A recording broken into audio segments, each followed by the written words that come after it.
අන්න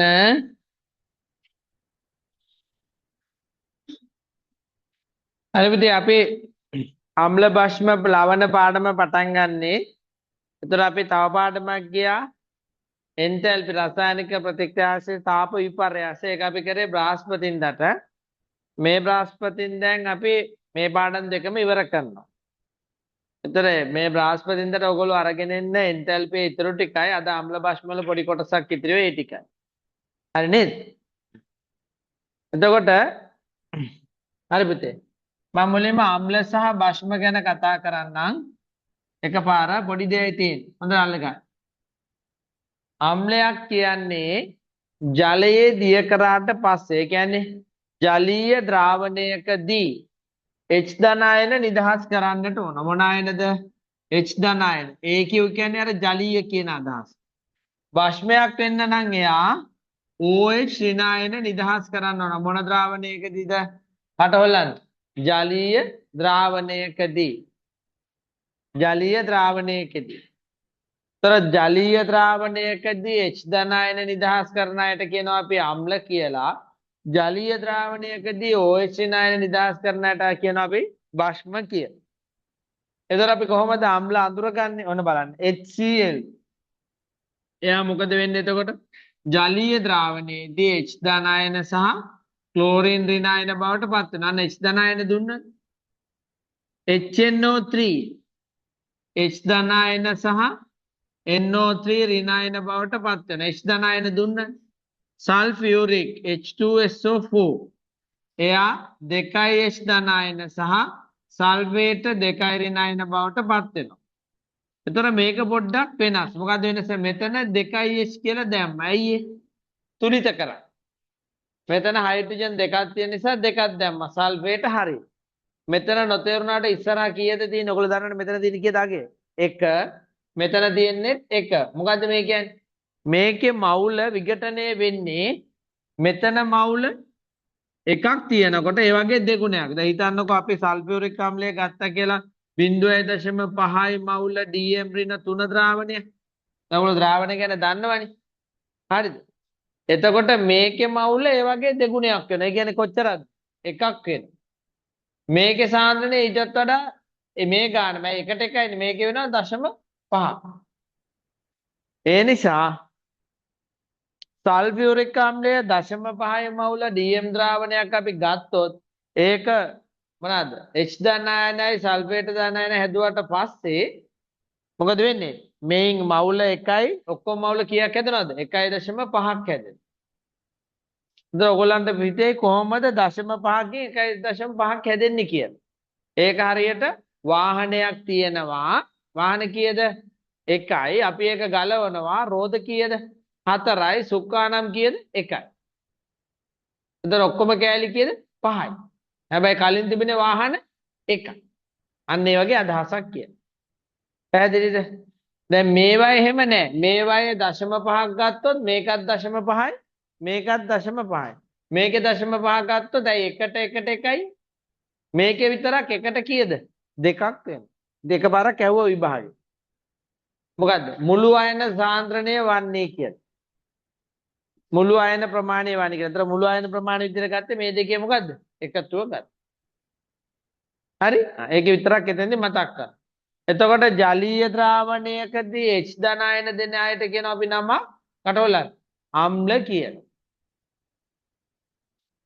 ජලීය ද්‍රාවණවලදී OH ඍණායන දෙනවා නම් ඒගොල්ලන්ට කියන්නේ භෂ්ම. ඔන්න බලන්න සෝඩියම් හයිඩ්‍රොක්සයිඩ් එයා විඝටනය වෙනවා පුතේ සෝඩියම් ධන අයනයයි OH ඍණායනයයි බවට. ඒතර OH ඍණායන දුන්නද? පැහැදිලි නේද? OH ඍණායන දුන්නද නැද්ද? දුන්නා. ඊට පස්සේ පොටෑසියම් හයිඩ්‍රොක්සයිඩ් එයා මොකද වෙන්නේ? පොටෑසියම් ධන අයනයයි OH ඍණායනයයි බවට පත් වෙනවා. මේ ජලයේ දිය වුණාට පස්සේ එයා වෙන් වෙනවා. අයන බවට වෙන් වෙනවා.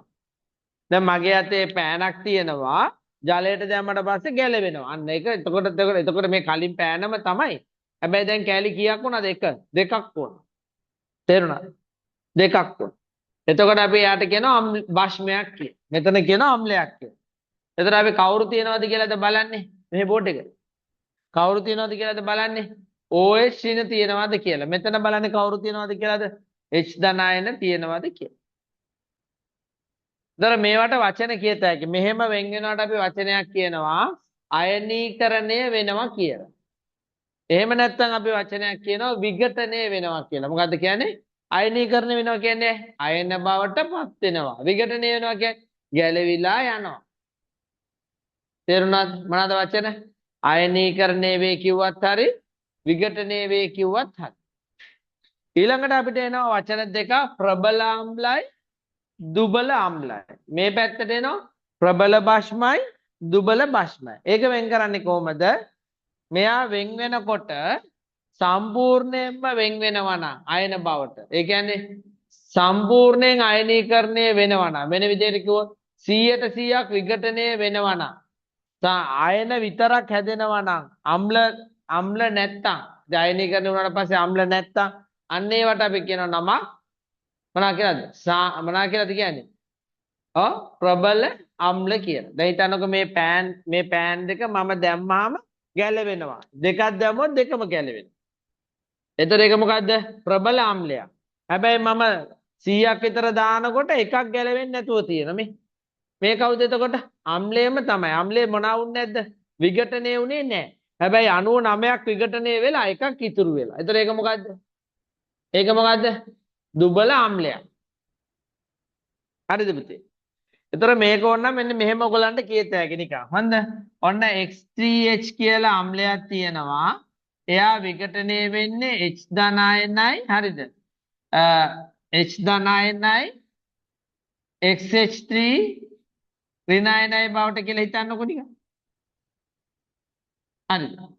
තව එක්කෙනෙක් ඉන්නවා X2H කියලා මම නිකන් උදාහරණයක් කියන්නේ. එයා කැඩෙන්නේ H අයන බවටයි X ඍණ බවටයි. දැන් බලන්න මෙයා මොකද වෙලා තියෙන්නේ? H ධනායන නිදහස් කළා. මෙයාත් මොකද වෙලා තියෙන්නේ? H ධනායන නිදහස් කළා. එහෙනම් මේ දෙන්නම කවුද? අම්ල. මෙයා මොකද වෙලා තියෙන්නේ? ඔක්කොම මොනව හදලාද? H ධනායන හදලා. මේ කොහෙවත් H ධනායන නැහැ. මෙතන H ධනායන හදනවට අමතරව මෙතනත් H එකක් පේනවද ඔයගොල්ලෝ? ඒ කියන්නේ ඔක්කොම ගැලවිලා නැහැ. කොටසක් තාම මෙයත් එක්ක අල්ලගෙන ඉන්නවා. එහෙනම් මේක මොන අම්ලයක්ද? දුබල අම්ල. තේරුණාද අදහස? මේක තමයි මේකේ අදහස. ඒ වගේ අදහසක්. H ධනායන ඔක්කොම හදනවා. ඒ කියන්නේ වෙන කාගේ ආවවත් මොනවද තියෙන්න බෑද? H තියෙන්න බෑ. H තියෙනවා නම් එයා දුබල අම්ලය. එහෙනම් ආයි බෙදන කොටස් දෙකකට ප්‍රබල ආම්ල දුබල ආම්ල. මොකද්ද වෙනවා කිව්වේ? ජලීය ද්‍රාවණ. මොකද්ද ප්‍රබල ආම්ල කියන්නේ? ජලීය ද්‍රාවණයකදී සම්පූර්ණයෙන්ම අයනීකරණය වෙනවා නම් අපි ඒකට කියනවා ප්‍රබල ආම්ලයක් කියලා. එහෙම නැත්නම් සම්පූර්ණයෙන් විඝටනය වෙනවා නම් එයාට කියනවා අපි නම ප්‍රබල ආම්ලයක් කියලා. ඒතර දුබල ආම්ලයක් කියන්නේ සම්පූර්ණයෙන් අයනීකරණය නොවන ඒවා. සම්පූර්ණයෙන් විඝටනය නොවන ඒවා. මොනවාද ඔයගොල්ලෝ දන්න ප්‍රබල ආම්ල? ප්‍රබල ආම්ල තුනයි තියෙන්නේ. මොනවාද පුතේ ප්‍රබල ආම්ල තුන? එකක් තියෙනවා H2SO4 සල්ෆියුරික්. එකක් තියෙනවා HCl. එකක් තියෙනවා HNO3. මේ තමයි ප්‍රබල ආම්ල තුන. පැහැදිලිද? මොනවාද දුබල ආම්ල? දුබල ආම්ල වලට තියෙනවා මොනවාද? ඇසිටික් ආම්ලය. මොනවාද පුතේ? ඇසිටික් ආම්ලය, කාබොනික් ආම්ලය, කාබොනික් ආම්ලය. හරිද? ෆොස්ෆොරික් ආම්ලය. ඒවා ඇවිල්ලා දුබල ආම්ල. ඒවා ඇවිල්ලා මොන ආම්ලද? දුබල ආම්ල. මොනවාද ප්‍රබල ආම්ල තුන කියන්නේ? Sulphuric, nitric, hydrochloric. ඊට පස්සේ එනවා භස්ම පැත්තට. භස්ම වල ඉන්න ප්‍රබලය දෙන්නයි ඉන්නේ. KOH උයි, ඒ කියන්නේ පොටෑසියම් හයිඩ්‍රොක්සයිඩ් උයි, සෝඩියම් හයිඩ්‍රොක්සයිඩ්. මේ දෙන්න මතක තියාගත හැකිනේ. මොකද පළවෙනි කාණ්ඩේ ඉන්න දෙන්න. කවුද? පොටෑසියම් උයි සෝඩියම්. එතකොට ඒගොල්ලෝ ප්‍රබලයෝ. එතකොට කවුද දුබල භස්ම? Magnesium hydroxide. Mg කියතයි සූත්‍රය. OH twice. Calcium hydroxide. හරිද? ඊට පස්සේ ඇමෝනියම් හයිඩ්‍රොක්සයිඩ්. මේවා ඇවිල්ලා දුබල භස්ම. මේවා දුබල භස්ම. තේරුණාද? එහෙනම් ප්‍රබල ප්‍රශ්නයක් හොයාගන්නේ කොහමද? සෝඩියමුයි පොටෑසියමුයි විතරයි ඉන්නේ. ඒ කියන්නේ සෝඩියම් හයිඩ්‍රොක්සයිඩුයි පොටෑසියම් හයිඩ්‍රොක්සයිඩ්. මේ භස්මයක සර් වාසකමක් කියවෙනවා හයිඩ්‍රොක්සයිඩ් හයිඩ්‍රොක්සයිඩ් හයිඩ්‍රොක්සයිඩ් කියලා. potassium කටවලක් hydroxide sodium hydroxide magnesium hydroxide calcium hydroxide කටහොල්ලන්න පුතේ මයිත් calcium hydroxide ammonia hydroxide මේගොල්ලන්ගේ එහෙම කියවෙන්නේ නැහැ ඒ නිසා පරිස්සම් වෙන්න. දැන් මේකේ මොකද්ද කියන්නේ? sulfuric නැත්නම් මේකට කියන්නේ hydrogen sulfate. මෙයා කවුද? හයිඩ්‍රොක්ලෝරික් ආම්ලය. මෙයා කවුද? නයිට්‍රික් ආම්ලය. එයාගේ අර කිසිම වාසකමක් නැහැ. එතනකට තේරුණාද? හරිද? ඊට පස්සේ ඔබට තියෙනවා අම්ලවල සහ භස්මවල මොනවාද? ಗುಣ ගැන කතා කරන්න. එතකොට ඒවා පාඩම් කරන්න ඕනේ ඒවා. ඊට පස්සේ එක එක ආම්ලයේ තියෙන ප්‍රයෝජන ගැන කතා කරන්න තියෙනවා. ඔච්චර. තව දෙයක් තියෙනවා මේ භස්ම විතරක් ඔක්කොම ජලයේ දී වෙන්නේ නැහැ. හැබැයි අම්ල ඔක්කොම ජලයේ දිය වෙනවා. එහෙනම් මම ඒක ඊළඟට පස්සේ ගන්න. අම්ල දිය වෙනවා නම් භස්ම දිය වෙනවා නම් ජලයේ ඒවට අපි වෙන නමක් කියනවා ക്ഷාර කියලා. එහෙනම් ക്ഷාර යනු භස්මයක්ම තමයි. මොකද්ද වෙනස? ඒවා ජලයේ හොඳින් දිය වෙනවා. ජලයේ හොඳින් දිය වෙන්නේ නැති ඒවාක් තියෙනවා. මේගොල්ලෝ ජලයේ හොඳින් දිය වෙන්නේ නැහැ. හැබැයි මෙයා ජලයේ හොඳින් දිය වෙනවා. මේ දෙන්න කොහොමද ජලයේ හොඳින් දිය වෙනවා? එහෙනම් මේ පැත්තට පයින්නෝ මෙයා කවුද? Ammonium hydroxide. ඒ කියන්නේ එහෙනම් ඔබ කියන බලන්න දුබල ඒ ක්ෂාරයක් වන භස්මයක් කවුද? Ammonium hydroxide. මං කියවොත් ප්‍රබල භස්ම ක්ෂාර වේ හරිනේ. මේ දෙන්නම ක්ෂාර කොහොමද? හැබැයි අර පැත්තෙත් එක්කෙනෙක් ඉන්නවා ක්ෂාරයකට අයිති කවුද? Ammonium hydroxide. ටික ටික බලන්න.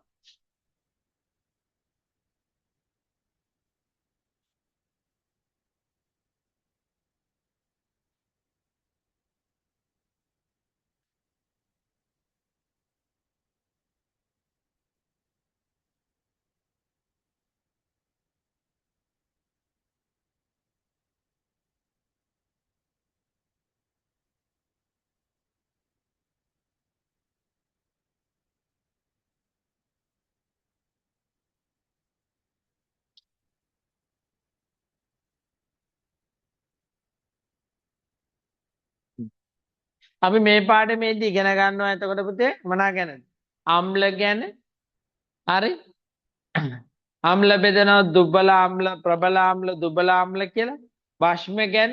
භස්ම බෙදනවා ප්‍රබල භස්ම සහ දුබල භස්ම. ඊට අමතරව තව එකක් ඉගෙන ගන්නවා ක්ෂාර කියලා. ඊළඟට ලවණ ගැන කතා කරනවා. අවසානයේදී දර්ශක ගැන කතා කරනවා. ලියමු අම්ල.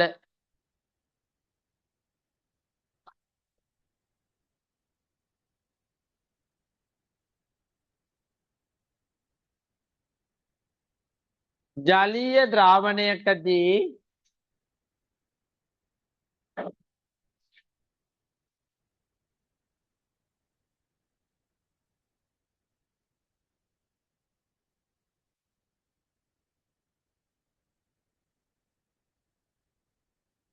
හයිඩ්‍රජන් අයන මුදාහරණ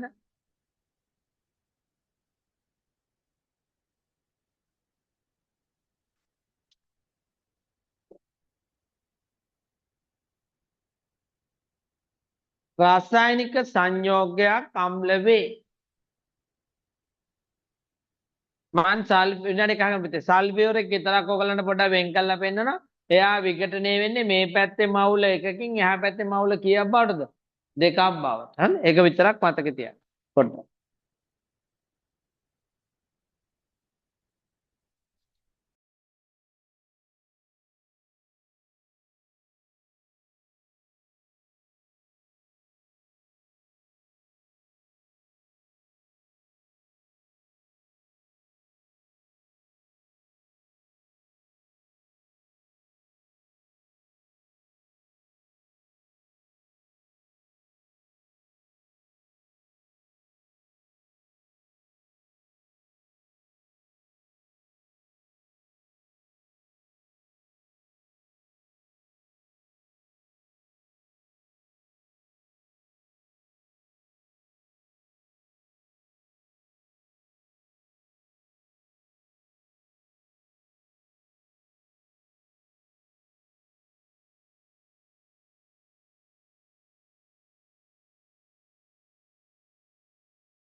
හරිද පුතේ?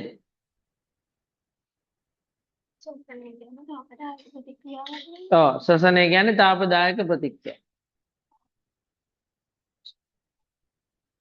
හ්ම් හ්ම්. ඉතින් අපි රත් වෙලා ඉන්නේ කින්ද තමයි.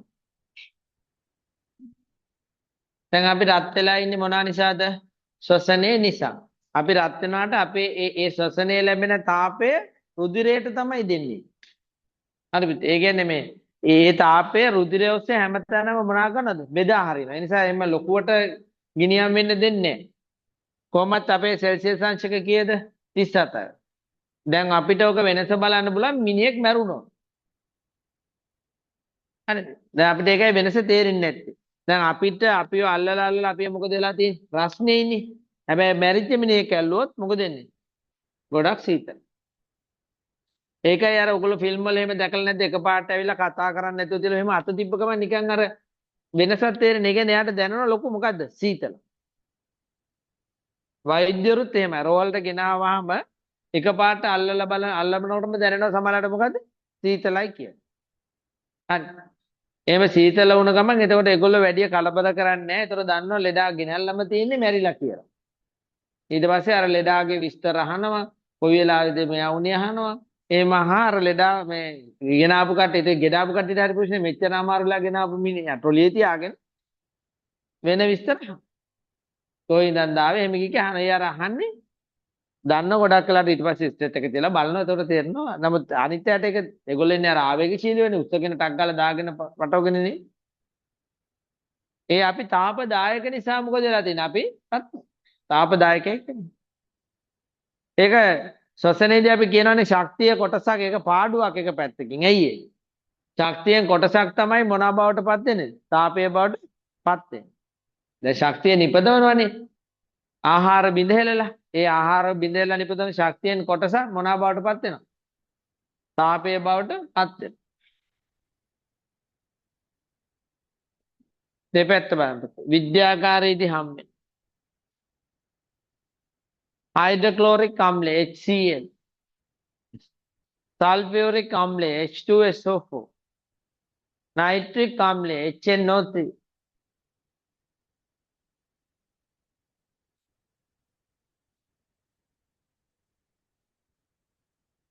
අනිත් පැත්ත දෙහිවල මොනවද තියෙන්නේ සිට්‍රික් ආම්ලය තක්කාලි හරිද විනාකිරි වල තියෙන ඇසිටික් ආම්ලය වැඩිපුරම තියෙන විටමින් C කියන්නේ ආම්ලය බැටරි ඇසිඩ් සල්ෆියුරික් ආම්ලය මිද්‍ය විෂ වල තියෙනවා ටාටරික් ඒවනම් ඕනේ අර දෙක වැදගත් අර ලකුණක් දැන අර තුනට දෙහි විනාකිරි බැටරි ඇසිඩ් මතක තියාගන්න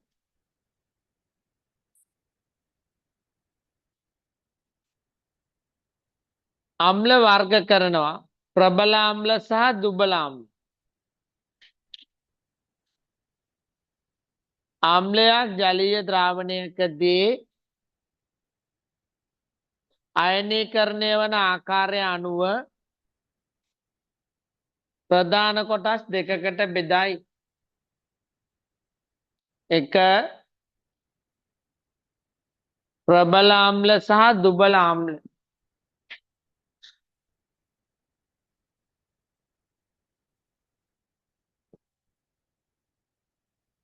වැදගත් කරුණු විද්‍යාගාරයේ ඇති බොහොමයක් අම්ල පුතේ සාන්ද්‍ර ආම්ල හරිද සාන්ද්‍ර ආම්ල ඒවා ජලය එකතු කරලා අපි මොකද කරන්නේ තනුක කරනවා එතකොට අපි අර කියන තනුක ආම්ල කියලා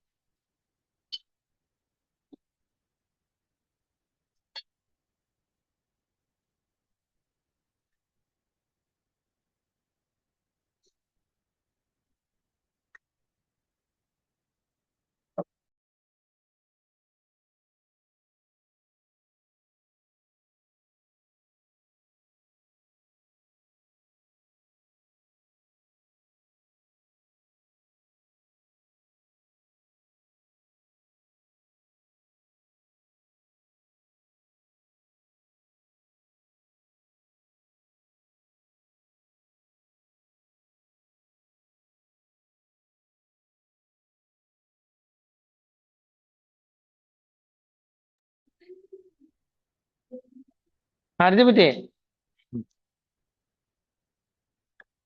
ජලීය ද්‍රාවණයකදී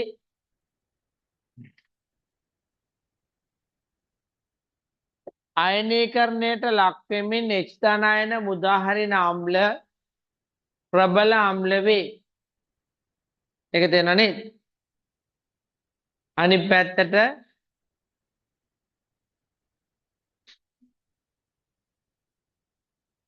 ජලීය ද්‍රාවණයකදී භාගිකව අයනීකරණය වෙමින් H ධනායන මුදාහරින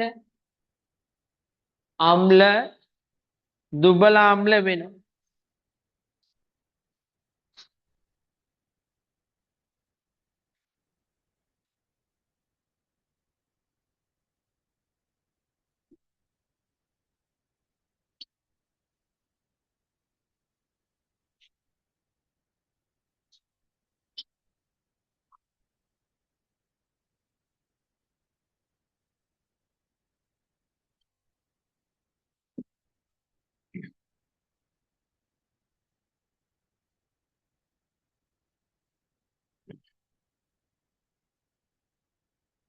හරිද?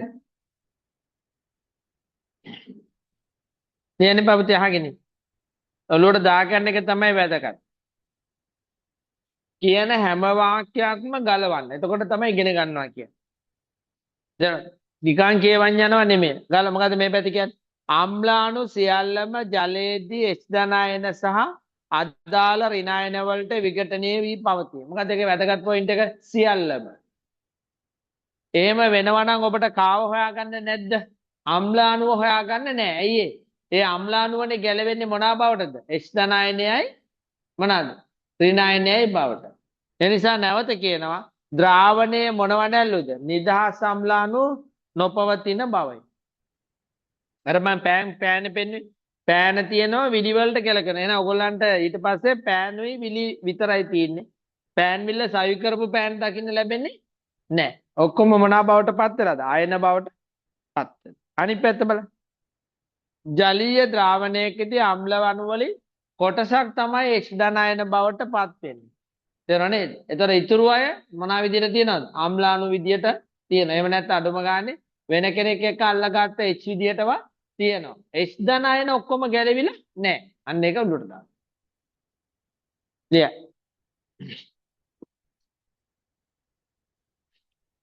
ඔයගොල්ලෝ ඔතනට ඕන ලියා ගන්න ඔය උදාහරණයක් තියෙන අභ්‍යාසයේ නේ.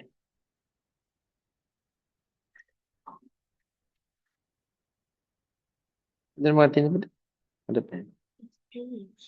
ඉතින් ලියා ගන්නකො දුබල පැත්තේ H3x පිටු අංක කීයද?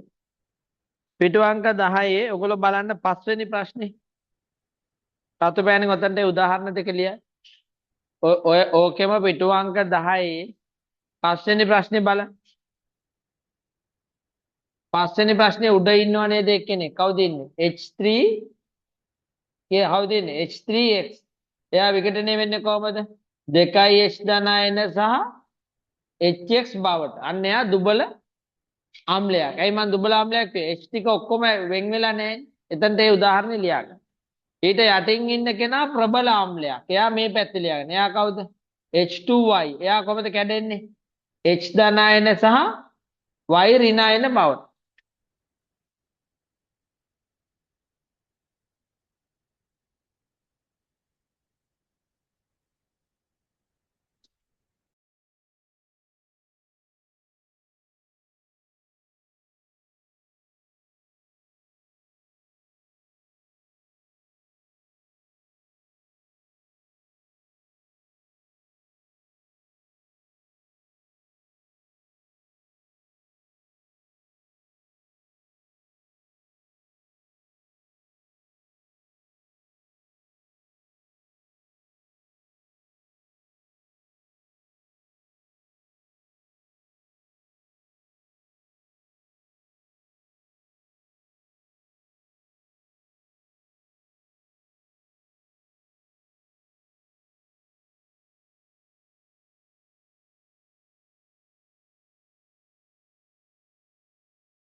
හරිද?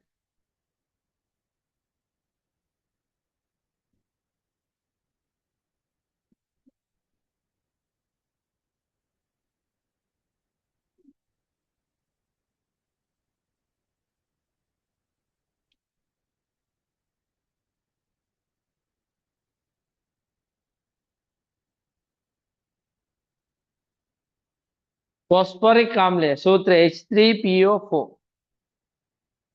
කාබනික ආම්ලය මතක තියෙන්න ඕන. කාබන් ඩයොක්සයිඩ් ජලයේ දිය වෙලා හද. H2CO3.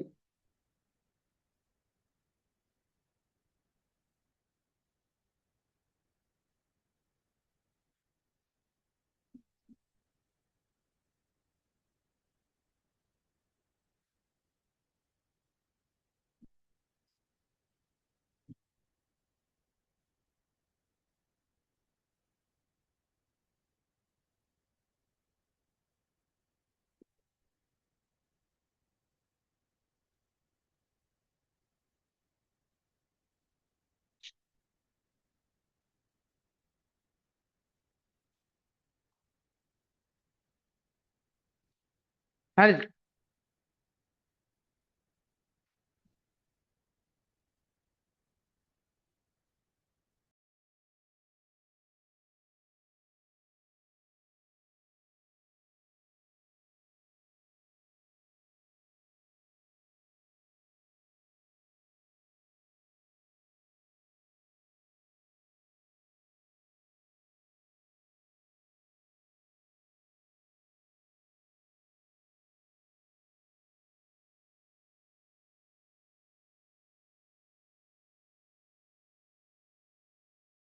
නේද පුතේ? හරිද? හරිද යමම? එතකොට අම්ල වලට යන්නේ මොකද්ද? H ධනාය මොකද අම්ල වලට යන්නේ පුතේ? ප්‍රබල ආම්ලයි දුබල ආම්ලයි. එයාට වෙන දෙයක් නැහැ. ඔක්කොම ජලයේ දිය වෙනවා. තේරුණානේ? චාරවල මේ භස්මවලදී තමයි නැවත කැඩෙන්නේ. අම්ලවල ගුණ ලී ලෝහ රෙදි වැනි ද්‍රව්‍ය සමග ගැටුණු විට විකාදනයට ලක් කරන අතර සමේ තැවරුණු විට පිලිස්සුම් ඇති කරයි. මෙම ගුණය විකාදන ගුණය ලෙස හැඳින්වේ. මොකක්ද ඒකට කියන්නේ අපි? විකාදන ගුණය කිය. ඒ කියන්නේ සම මත හරි වැටුණොත් එතන පිලිස්සුම් තුවාල ලබන. ඇඹුල් රසයක් තිබීම. හරිද? සාමාන්‍ය භස්ම තිත්ත රසයක් තියෙනවා. ඒ වුණාට ආයෙ කියන රස බලන්නේ නැල්ලු. විද්‍යාගාරයේ තුල. මේ සංකේතය අඳුරගත හැකි නේ දුන්නොත් ඉබාට. හරි? ඒකෙන් මොකද්ද කියන්නේ? සමේ තවර ගන්න එපා විකාදන ගුණයක් විකාදනය වෙන්න පුළුවන් කියලා.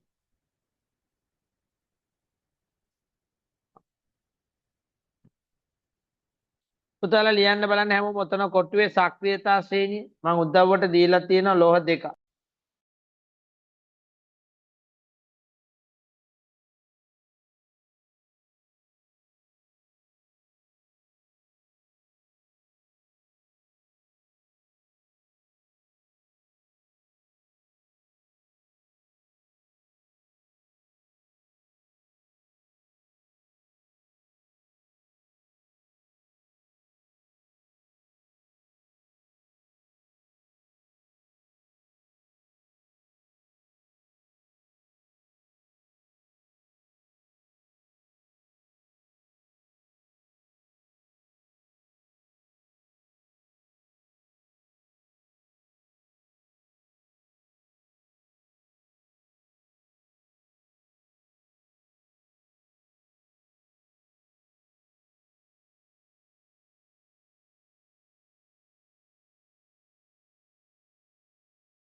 එවද පුතේ මතකද? පොට්ට සෝමේ කැලේ මැදින් නැවිදිනවා. මොකද කිව්වේ? සිනා යද්දි ටින්ලේනට හරියනවා. කොල්ලන් රවටලා රිලවුන් පැන යනවා. රත්තරනින් සක්‍රියතා නිම වෙනවා. හරිද? Potassium, sodium, calcium, magnesium, aluminium, sync. ඊට පස්සේ යකඩ, ටින්, ලෙඩ්. ඊළඟට හයිඩ්‍රජන්, කොපර්, Hg කියන්නේ මොනවද? රසදිය. Ag කියන්නේ මොකද්ද? සිල්වර්, ප්ලැටිනම් සහ රත්රන්. හරිද? ඇයි අපි දැන් එහෙම කරන්නේ?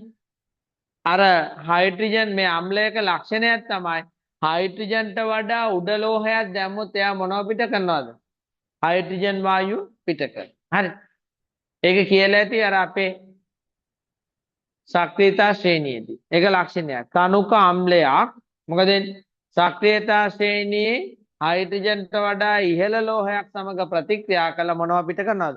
හයිඩ්‍රජන් වායුව පිට කරනවා.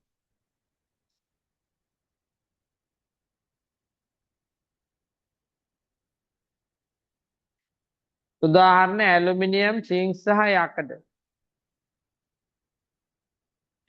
ඇලුමිනියම්, සිංක් සහ යකඩ.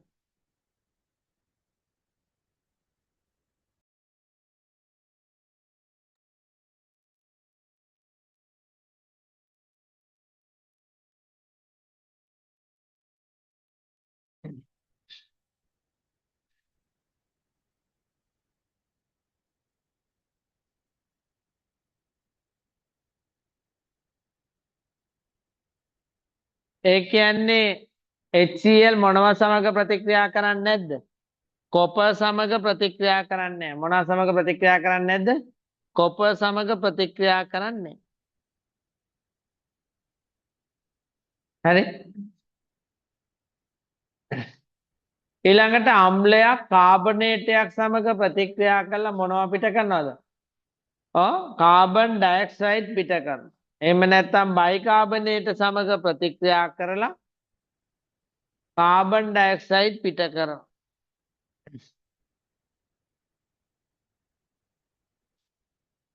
අම්ල කාබනේට බයිකාබනේට සමග ප්‍රතික්‍රියාවෙන් කාබන් ඩයොක්සයිඩ් නිපදවීම ආම්ලික ලක්ෂණ අම්ලයක ලාක්ෂණික ගුණයක මොනවාකද ප්‍රතික්‍රියා කරන්නේ? කාබනේට සහ බයිකාබනේට එක්ක.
ඔයගොල්ලෝ හිතන්න ඕන ඔන්න එක්තරා ද්‍රාවණයක් තිබුණලු ඒකට දැම්මහම මොකද්ද ගොළු බෙල්ලෙකුගේ කටුවක් කාබන් ඩයොක්සයිඩ් පිට වුණාලු එහෙනම් ඒ ද්‍රාවණය මොකද්ද ආම්ලයක් ඒ කොහොමද දැන් ගලපන්නේ ගොළු බෙල්ලගේ කටුවේ මොනවද තියෙන්නේ කැල්සියම් කාබන් ගල්පර නැත්නම් කොරල් පර කෑල්ලක් දැම්මනම් මොනවද තියෙන්නේ කැල්සියම් කාබනේට්. එතන මොන වායුවද පිට වෙලා තියෙන්නේ? Carbon dioxide. එතන අම්ලයක ලාක්ෂණික ලක්ෂණයක්ලු කාබනේටයක් එක්ක හරි බයිකාබනේටයක් එක්ක හරි මොනවා පිට කරනවලුද? කාබන් ඩයොක්සයිඩ් පිට කරනවා.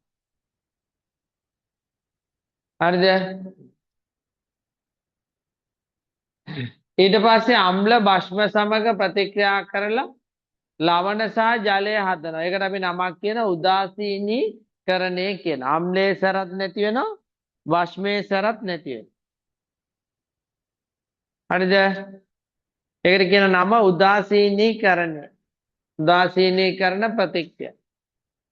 අපි ඒක අන්තිමට ආයේ කතා කරනවා. අම්ලයේ සරත් නැහැ, භස්මයේ සරත්.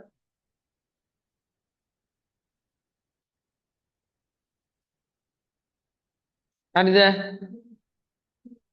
ඉවද සෝඩියම් සල්ෆේට් ධන ජලය සෝඩියම් සල්ෆේට් කියන්නේ ලවණයක්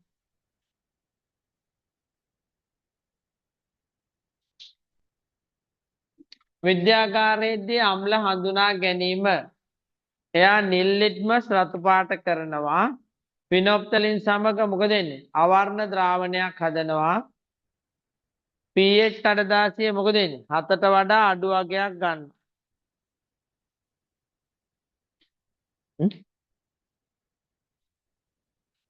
තෙත නිල් ලිට්මස් දැමූ විට රතු පැහැයට හරවන අතර රතු ලිට්මස් දැමූ විට වෙනසක් වෙන්නේ නැහැ.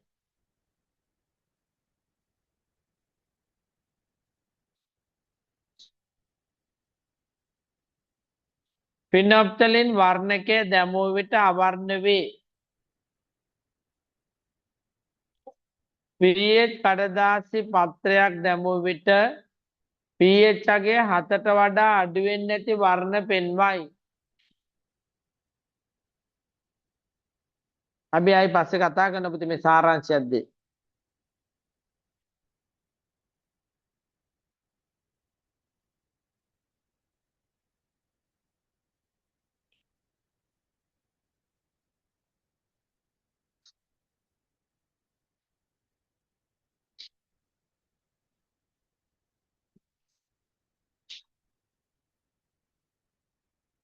දෙවද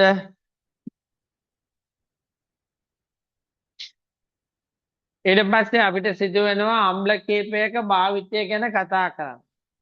එයාට අපිට තියෙන දු මෙතනටම බෑග් එක දාන්න දෙන්න. දාන්න. තමයි.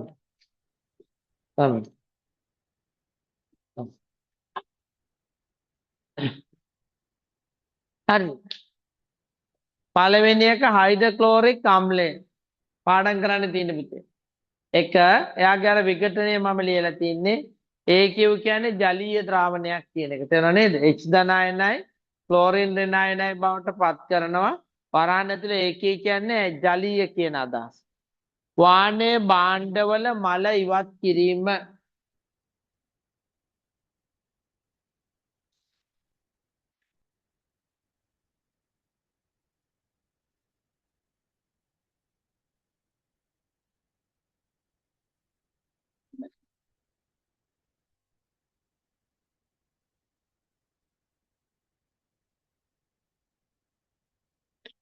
දෙක ආහාර තාක්ෂණයේදී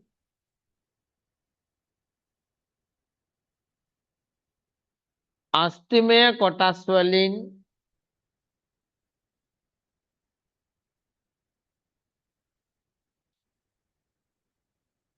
ජෙලටින් සාදා ගැනීම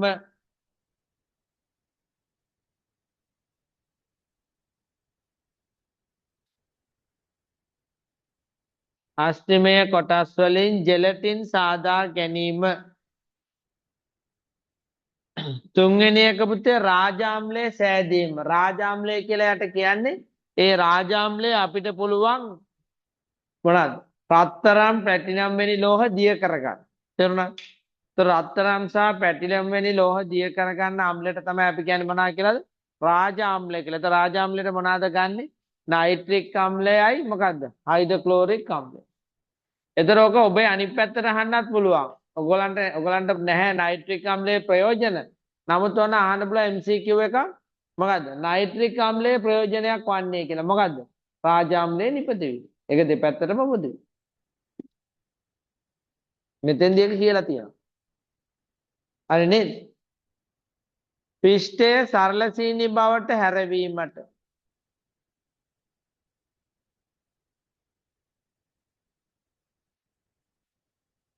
සාමාන්‍ය ලුණු සංශුද්ධ කිරීමට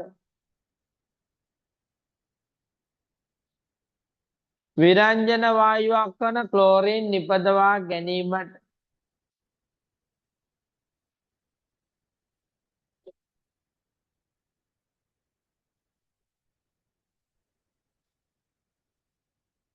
විරංජන වායුවක් වන ක්ලෝරින් නිපදවා ගැනීමට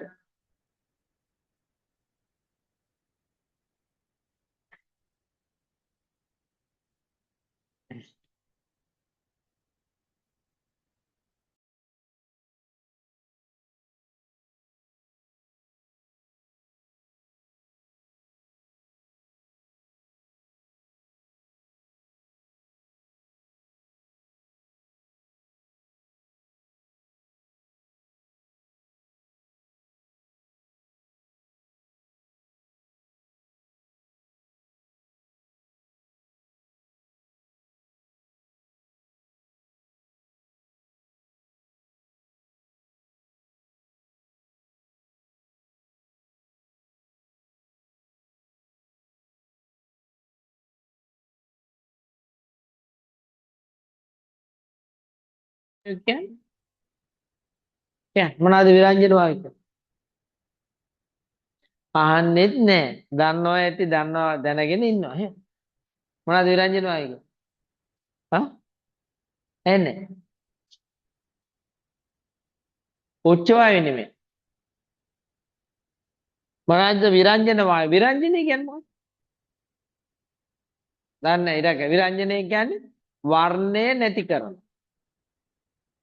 දැන් රතු පාට මල් පෙත්තක් ලං කරොත් සුදු පාට වෙනවා රතු පාට නැති කරනවා හරිද? එතකොට දැන් මේක කියන්නේ මේ විරංජන වායුවක් මෙයා විරංජන වායුවක් නෙමෙයි මොකද්ද? විරංජන වායුවක් වන මොනවාද? ක්ලෝරින් නිපදවීම.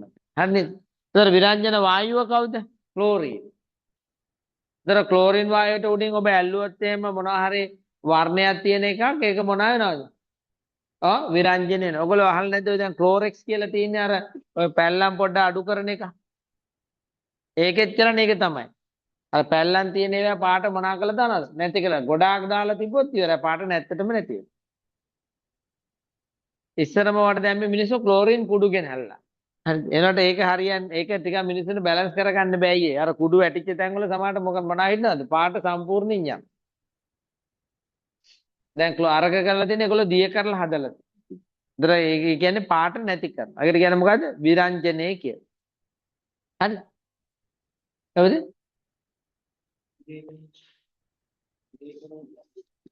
විරේපණය.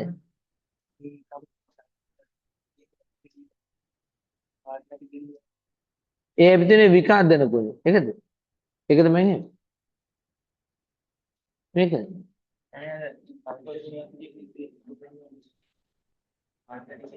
ආව සල්ෆර් වලටත් ඒ හැකියාව තියෙනවා නේද? ලී වල පල්ප විදියට වැඩ කරනවා. ඒක ගන්න හොඟක්. එතරම් භාවිතාවක්. සල්ෆර් වලටත් ඔය හැකියාව තියෙනවා. සල්ෆර් වල තියෙන අර සල්ෆර් ඩයොක්සයිඩ් වල. ඒ අර ලී පල්ප වගේ හදලා ඒ ලී වල පාට අයින් කරන්නේ යාගෙන. සල්ෆියුරික් ආම්ලය. එතන වැදගත් දෙකයි H ධනායන හදන. Ammonium sulphate triple super phosphate වෙන්නේ පොහොර වර්ග නිපදවීමට.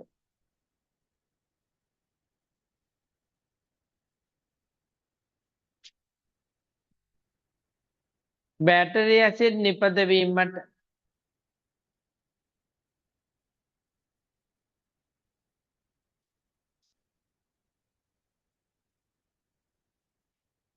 බැටරි ඇසිඩ් යනු තනුක කරන ලද්ද සල්ෆියුරික් අම්ලයයි.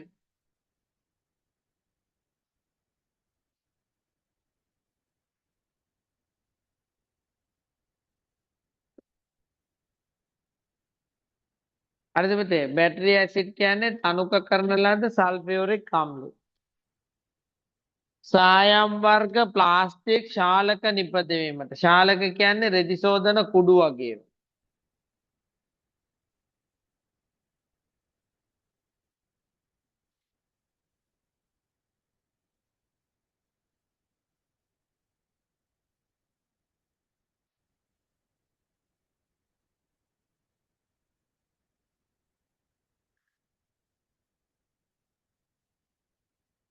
සායම් වර්ග ශාලක නිපදවීම සඳහා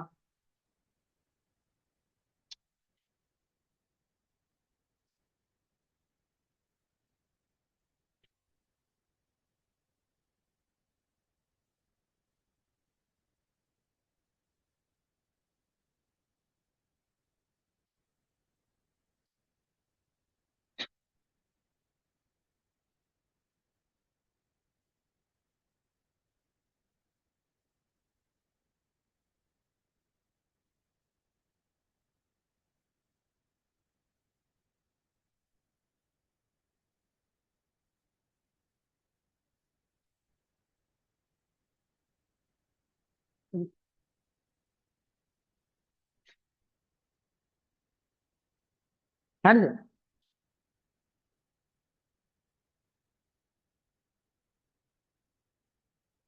ඊළඟට සාන්ද්‍ර සල්ෆියුරික් අම්ලය විජලන කාරකයක් ලෙස භාවිතා වෙනවා.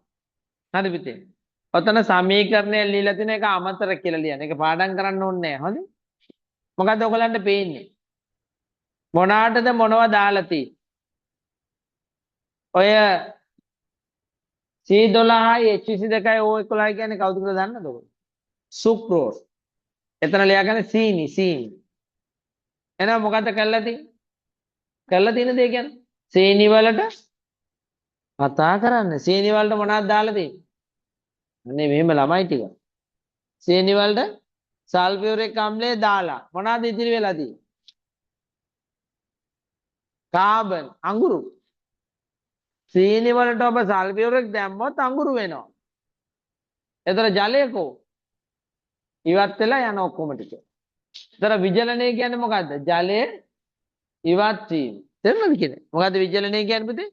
ජලය ඉවත් වීම. මෙතන අපි මොකද්ද කරලා තියෙන්නේ? සල්ෆියුරික් දාලා. සුක්‍රෝස් වල තියෙන ජලය ටික ඔක්කොම අයින් කළා. එතන විතර වෙන්නේ කවුරු විතරයිද? කාබන් විතර. ඔක්කොම අයින් කළා. එහෙනම් ප්‍රබල විජරකාරකයක්. කවුද? සල්ෆියුරික් කියන්නේ. අදහස දෙනව නේද? ඒ අදහස දැනගන්න විතරයි අර සමීකරණය ඕන. හොඳ. ඒක අමතර කියන්නේ පාඩම් කරන්න ඕනේ. මේ ගුණයට අපි කියන නම මොකක් කියලාද? විජලන ගුණය කියලා. ජලය ඉවත් කරන ගුණයක් තියෙන. සල්ෆියුරික් අම්ලය.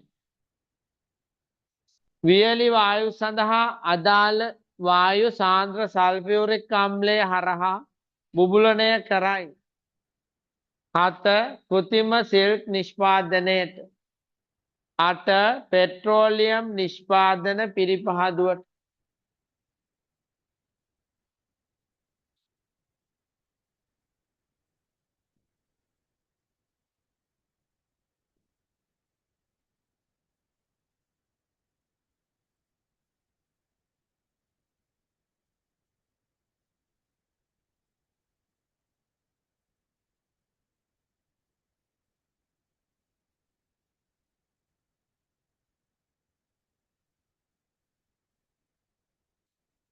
හරිද පුතේ? කාර්මිකව වැඩිපුර භාවිතා වන අම්ලය වෙන්නේ මොකද්ද? සල්ෆියුරික් අම්ලය. මොන අම්ලයද පුතේ? සල්ෆියුරික් අම්ලය. ඒකත් විතර MCQ පොයින්ට් එක. මොකද්ද? වැඩිපුරම භාවිතා වන කාර්මික අම්ලය මොකද්ද? සල්ෆියුරික් අම්ලය. හරි? දැන් මේවා පාඩම් කරන්න ඕන MCQ වලට එන්නේ. අර මේ මීට ඉස්සෙල්ලා ඔයගෙන් පාඩමක් තිබුණා මම දන්නේ 10 තුන්වෙනි පාඩමේ තිබ්බේ සෝඩියම් වල ප්‍රයෝජන, සල්ෆර් වල ප්‍රයෝජන, මැග්නීසියම් වල ප්‍රයෝජන. තේරුණානේ? ඒ වගේ තමයි. ඇසිටික් අම්ලය එයා දුබල අම්ලයක්. ආහාර සකස් කිරීමේදී විනාකිරි වල වැඩිපුර තියෙන ඇසිටික් අම්ල.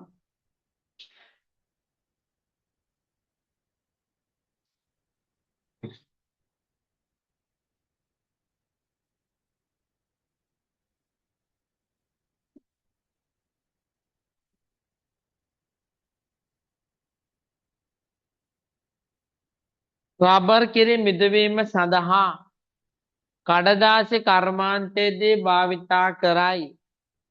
පේෂ කර්මාන්තයේදී කෘත්‍රිම නූල් නිපදවීමට, ඡායාරූප පටල නිපදවීමට,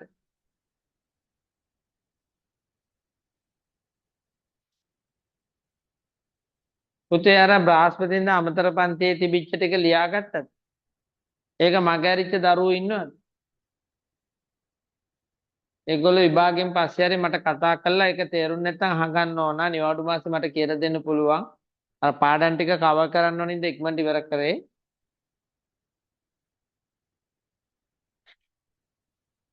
වීඩියෝ එක දාලා තිබ්බනේ ගෲප් එකට කොබල. දිවද හැමෝම. පොත් ටික මම බලනවා. අපි එදා තව පාඩමක් එක්ක නේද ඉවර කරේ.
පහත දැක්වෙන ආම්ලික වායු ජලයේ දියවි අම්ල සාධන අතර ඒවා මගින් අම්ල වැසි ඇති කරයි.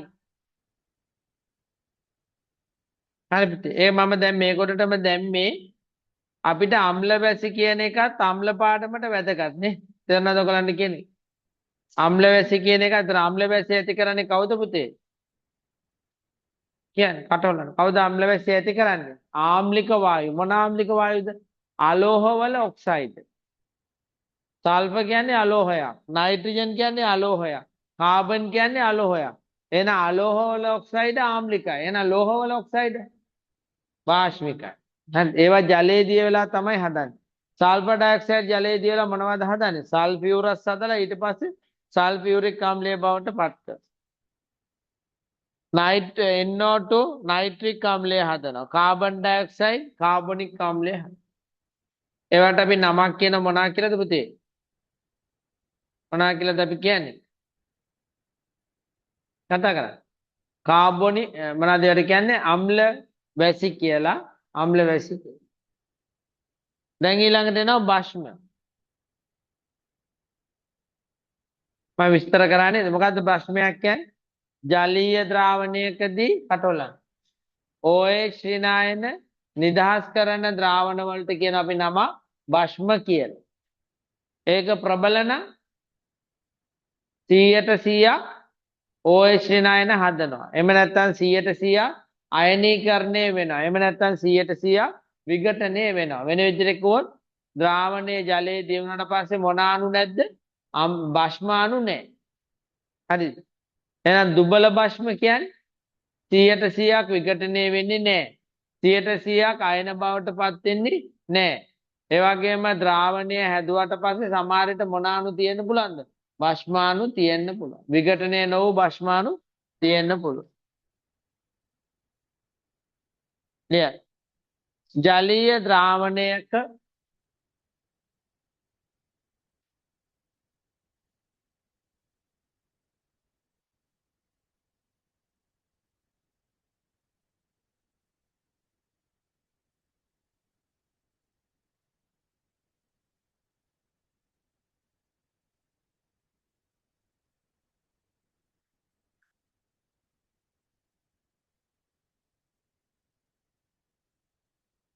ජලීය ද්‍රාවණයකදී හයිඩ්‍රොක්සිල් අයන ද්‍රාවණයේ ඉහළ නංවන රසායනික සංයෝග භස්ම ලෙස හඳුන්වා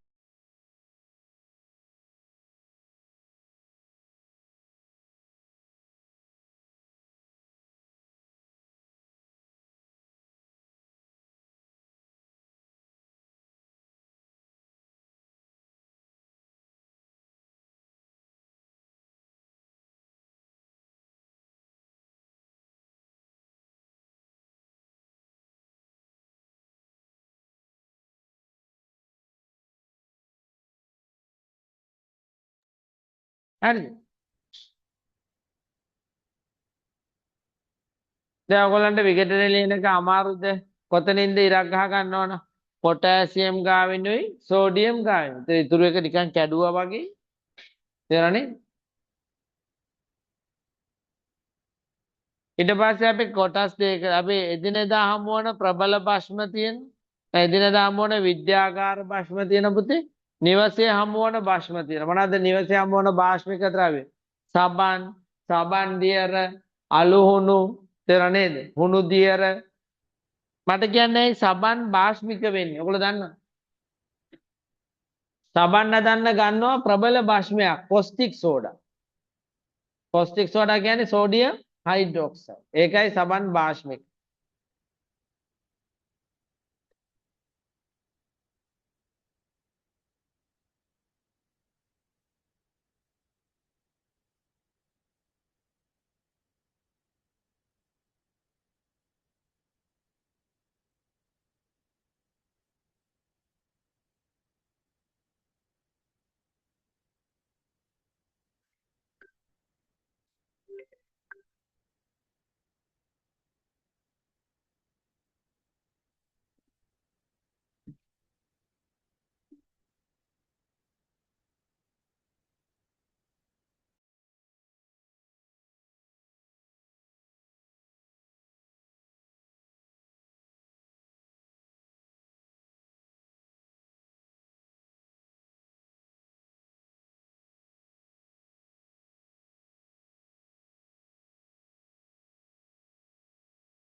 බලන්න පුතේ නම් වැදගත් කරුණු බොහෝ භස්ම ඝන ද්‍රව්‍ය ලෙස හමු වේ. දැන් බලන්න පුතේ ඔයගොල්ලෝ රූප දිහා. රූප ටිකක් දාලා තිබුණා නේද? මොනවාද තියෙන්නේ? කැට තියෙන්නේ. කැට තියෙන්නේ. තේරෙනවද? ඝන ද්‍රව්‍ය විදියට තමයි විද්‍යාකාරී තියෙන්නේ.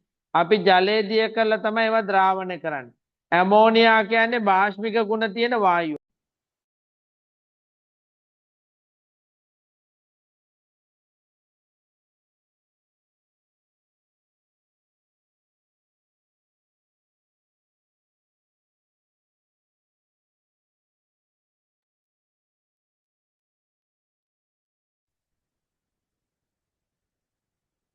හරිද?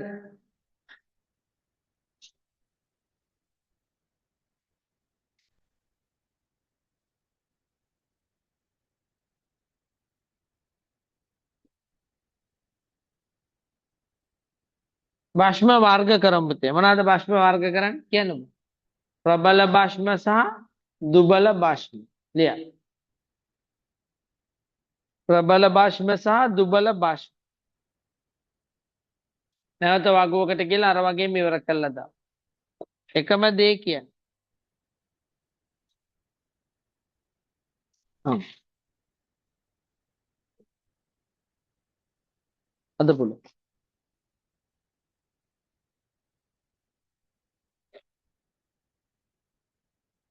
පුතාලට අමාරු පාඩනුත් තිබ්බොත් නිවාඩු මාසේ පුළුවන්. අමතර දැන් කීප දෙනෙක් කිව්වා මවුලයි බන්ධනයි එකට දාලා කරන්න කියලා.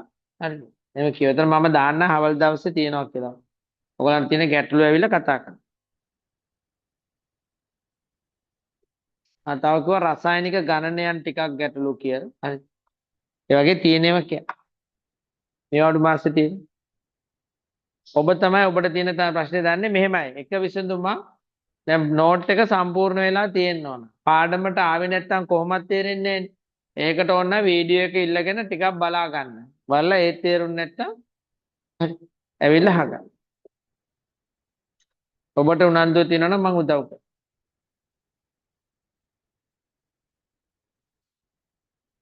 මේ නිවාඩු මාසේ විතරයි ඔයගලන්ට වැඩක් කරගන්න තියෙනවා.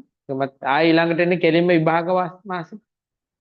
එන්න මේ නිවාඩු මාසේ හරියටම මේ සැලසුම් කරලා පාඩම් කරලා මාත් පන්තිය වැඩිපුර දාන ඔයගලන්ට ඉක්මනට ඉවර කරලා දෙන්න.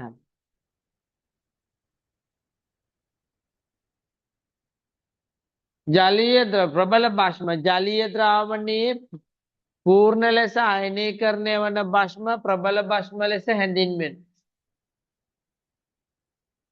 හරිද පුතේ? ජලීය ද්‍රාවණයකදී භාගක වයනීකරණය වෙන ඒවාට තමයි අපි කියන්නේ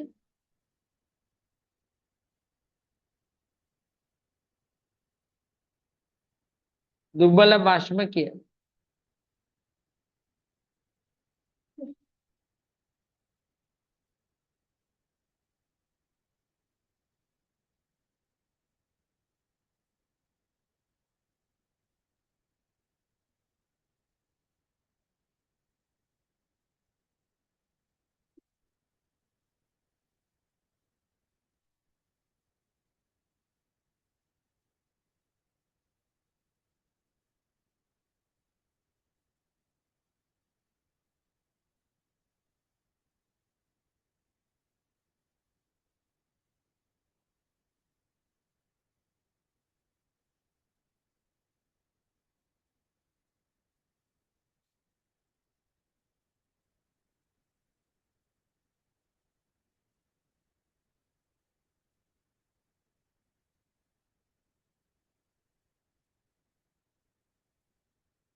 නිවද හරි.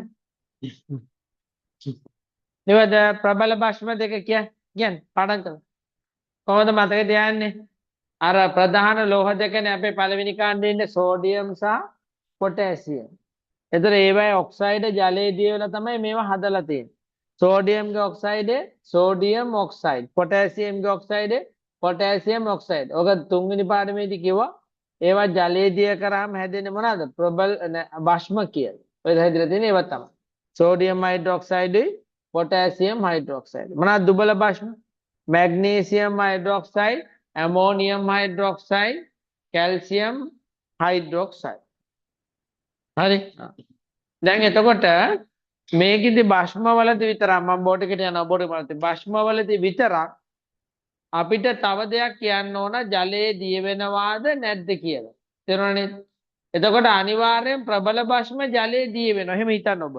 එහෙනම් කවුද ජලයේ දිය වෙන්නේ? සෝඩියම් හයිඩ්‍රොක්සයිඩ් ජලයේ දිය වෙනවා. පොටෑසියම් හයිඩ්‍රොක්සයිඩ් ජලයේ දිය වෙනවා. ඇයි ඒ? ප්‍රබල භස්ම නිසා. ඒ වුණාට මෙතනට රිංගනවා දුබලයක. ඒ කවුද? Ammonium hydroxide. දොර මේගොල්ලන්ට කියන නම මොකද්ද පුතේ? ෂාර. කවුද මොකද්ද මේගොල්ලන්ට කියන්නේ? ෂාර කියලා කියන. ඔබට මතකද දන්නේ නැහැ? මේ වගේම එක්කෙනෙක් රිංගුවා ඇමෝනියම් කෙනෙක් තව තැනකට මතකද? ඒ තමයි අයනික සංයෝග. සාමාන්‍ය අයනික සංයෝග හදන්නේ ලෝහයක් තියෙනවා. Sodium chloride, magnesium chloride, calcium chloride ඒවා මොනවාද? අයනික සංයෝග. හැබැයි මම ඔබට එතෙන්ද කිව්වා එක්කෙනෙක් ඉන්නවා එයාගේ නම ලෝහයක් කියවෙන්නේ නැහැ. නමුත් එයා අයනිකයි. කවුද? Ammonium chloride. තේරුණාද? ඇමෝනියම් ක්ලෝරයිඩ් අයනිකයි. මෙතනත් මොකද? ප්‍රබල භස්ම දෙක කවුද? කොහොමත් ෂාර. හැබැයි මෙතනට රිංගන එක දුබල භස්මයක්. ඒ කවුද? Ammonium hydroxide. එහෙනම් ඉතුරු අය කවුද දැන්? මේකට ඇවිල්ලා නැතුව ඉතුරු වෙච්ච අය කවුද? මැග්නීසියම් හයිඩ්‍රොක්සයිඩ් හිටියා. තව කවුද? කැල්සියම් හයිඩ්‍රොක්සයිඩ් හිටියා. එහෙනම් මේගොල්ලෝ කවුද? දුබල භස්ම. තේරුණා නේද? ඒගොල්ලෝ කවුද? දුබල භස්ම. හැබැයි මේගොල්ලෝ ෂාර නෙමෙයි. එහෙනම් මේ රවුම මොකද්ද? ෂාර. මේ රවුම ෂාර නෙවෙයි. එහෙනම් මේ එළියේ තියෙන රවුම මොනවද? භස්ම. ඔයගොල්ලෝ කුලක ගැන දන්නවද? මේ අනුව මොකද්ද මට කියන්න පුළුවන්? සියලු ෂාර මොකද භස්ම වෙනවා. හැබැයි සියලු භස්ම ෂාර වෙන්නේ නැහැ. ඒකෙන් කොටසක් මොනවා වෙනවද? ෂාර නොවන ඒවාත් තියෙනවා. පැහැදිලිද කියලා? හරිද? එහෙනම් කවුද ෂාර වෙන්නේ? ප්‍රබල භස්ම දෙකයි කවුද රින්ගන්නේ එතනට? දුබල භස්මයක්. කවුද දුබල භස්මය? Ammonium hydroxide.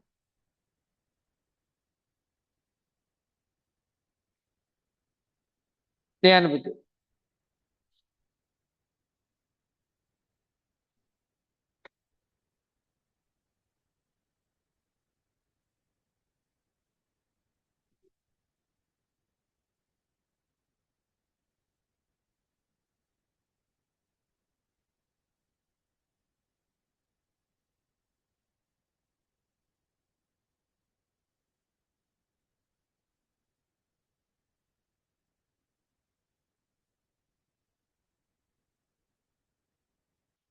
ජලයේ හොඳින් දියවන භස්ම ඡාර ලෙස හඳුන්වයි. Sodium hydroxide, potassium hydroxide. හරි පුතේ. එතනට මෙනවා එක්කෙනෙක් ඒ තමයි ඇමෝනියම් හයිඩ්‍රොක්සයිඩ්.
නේ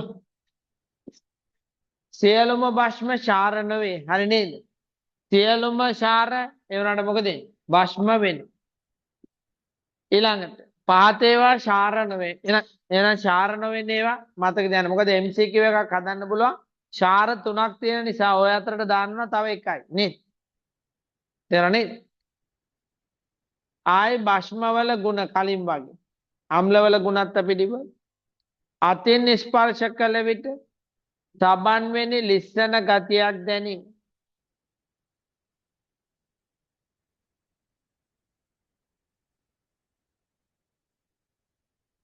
විද්‍යාකාරයේ ඇති භස්ම ඒ වුණාට ස්පර්ශ කරන්නේ නැහැලු. භස්ම අම්ල සමග ප්‍රතික්‍රියා කර ලවණ සාදයි. ඕකම කිව්ව කාටද? ඕකම කිව්ව අම්ල වලට. එහෙනම් ඔබ මෙහෙම අහන්න බැරිද? අම්ල වලට සහ භස්ම වලට තියෙන සමාන ගුණය මොකද්ද? උදාසීනීකරණය. මෙයත් උදාසීනීකරණය පෙන්නනවා. එයත් මොකද වෙන්නේ? උදාසීනීකරණය පෙන්න. ජලීය ද්‍රාවණයේදී රතු ලිට්මස් නිල් පැහැයට හරවනවා. නිල් ලිට්මස් වෙනස් නොකර. ලාක්ෂණික තිත්ත රසක් ඇත. හැබැයි රස නොබලයි.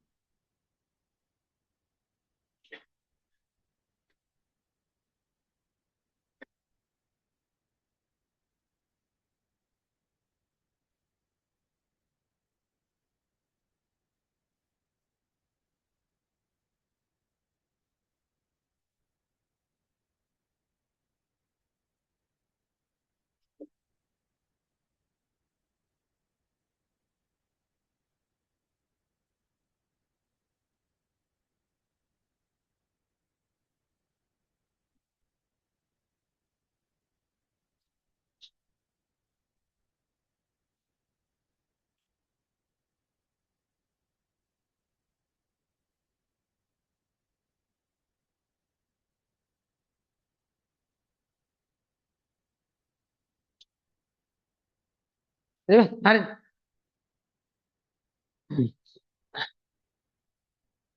රෙත රතු ලිට්මස් දැමෝ විට නිල් පැහැයට හරව. හඳුනා ගැනීම මේ කියන්නේ. හරිද? තෙත රතු ලිට්මස් දැම්මොත් පුතේ නිල් පැහැයට හරවනවා. හරිද? විනාඩියක් අපි පස්සේ ආයෙ කතා කරමු. විනාඩිය මෙහෙම හිතන්න ඔබ. භස්ම නම් නිල්, අම්ල නම් රතු. මොකද ඔලුවට දා ගන්න ඕන? භස්ම නම් නිල්, අම්ල නම් රතු. හරිද? අම්ල නම් රතු. එහෙනම් රතු ලිට්මස් කෑල්ලක් දැම්මොත් නිල් කරන්න බෑනේ රතු නම්. තේරුණාද මං කියන්නේ? අම්ලයකට රතු ලිට්මස් කෑල්ලක් දැම්මොත් නිල් කරන්න බෑනේ. ඒ මං කියන්නේ අම්ල නම් රතු කියලා. එහෙනම් යා මොකද වෙන්නේ? රතුම තමයි. නිල් දැම්මොත් රතු කරනවා. භස්මේ නිල්ම තමයි. ඒ කියන්නේ නිල් දැම්මොත් වෙනසක් කරන්නේ නැහැ. නිල්ම තමයි. රතු දැම්මොත් මොනා කරනවද? වෙනසක් කරනවා. එහෙනම් ඔබ ඔළුවේ තියාගන්න අම්ල කියන්නේ රතු. භස්ම කියන්නේ නිල් කියලා මතක තියාගන්න. හරි. ෆිනොප්තලින් දැම්මහම රෝස පාටක් දෙනවා. pH කඩදාසියේ 7ට වඩා වැඩි අගේ. අර 7ට වඩා අඩු අගේ. අම්ල.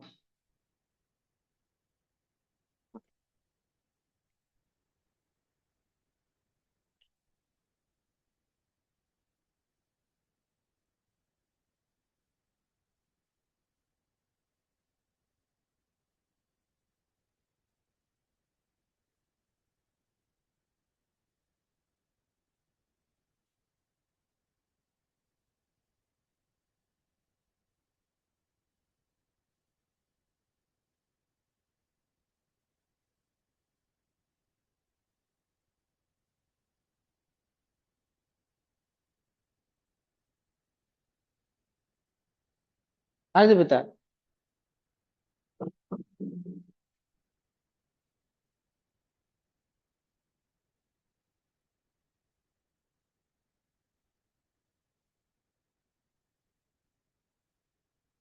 ඉවත්.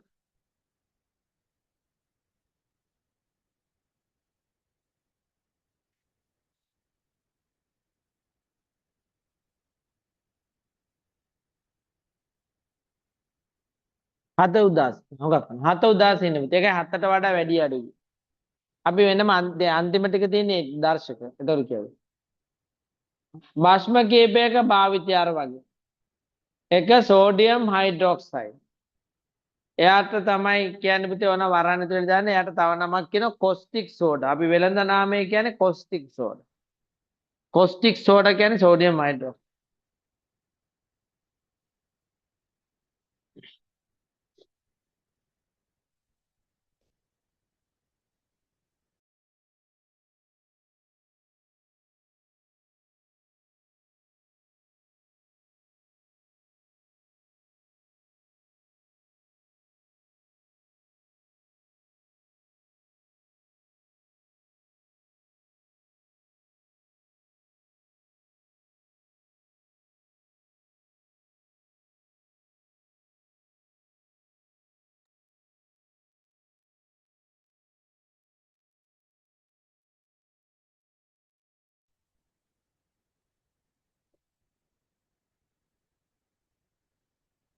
දෙවද පුතා?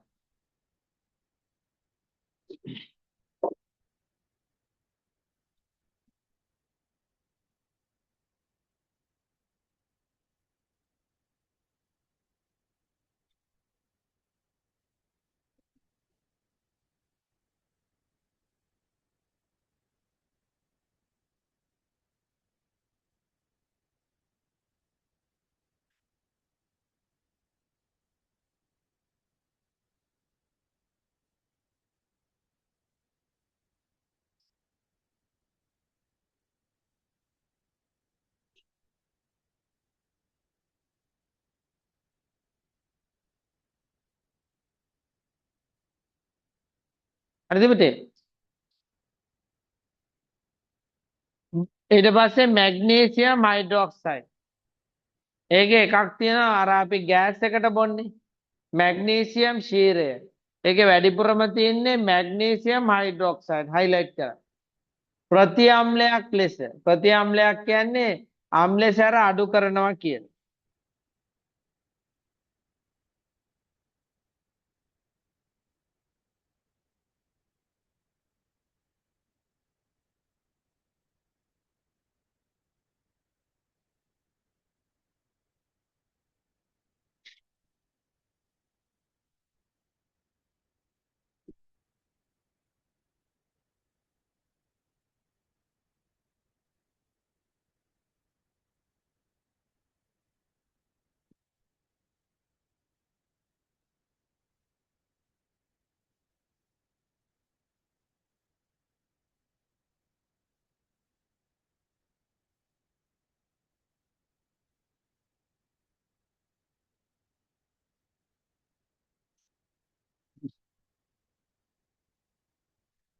හරිද?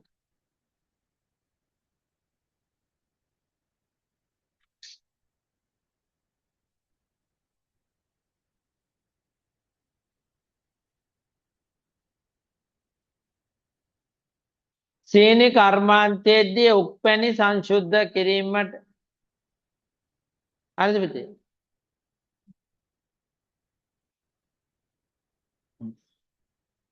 අපි ඊළඟට එනවා ඊළඟ කොටසට ලවණ හගිනේ. ලවණ බෝඩ් එක බලන්න.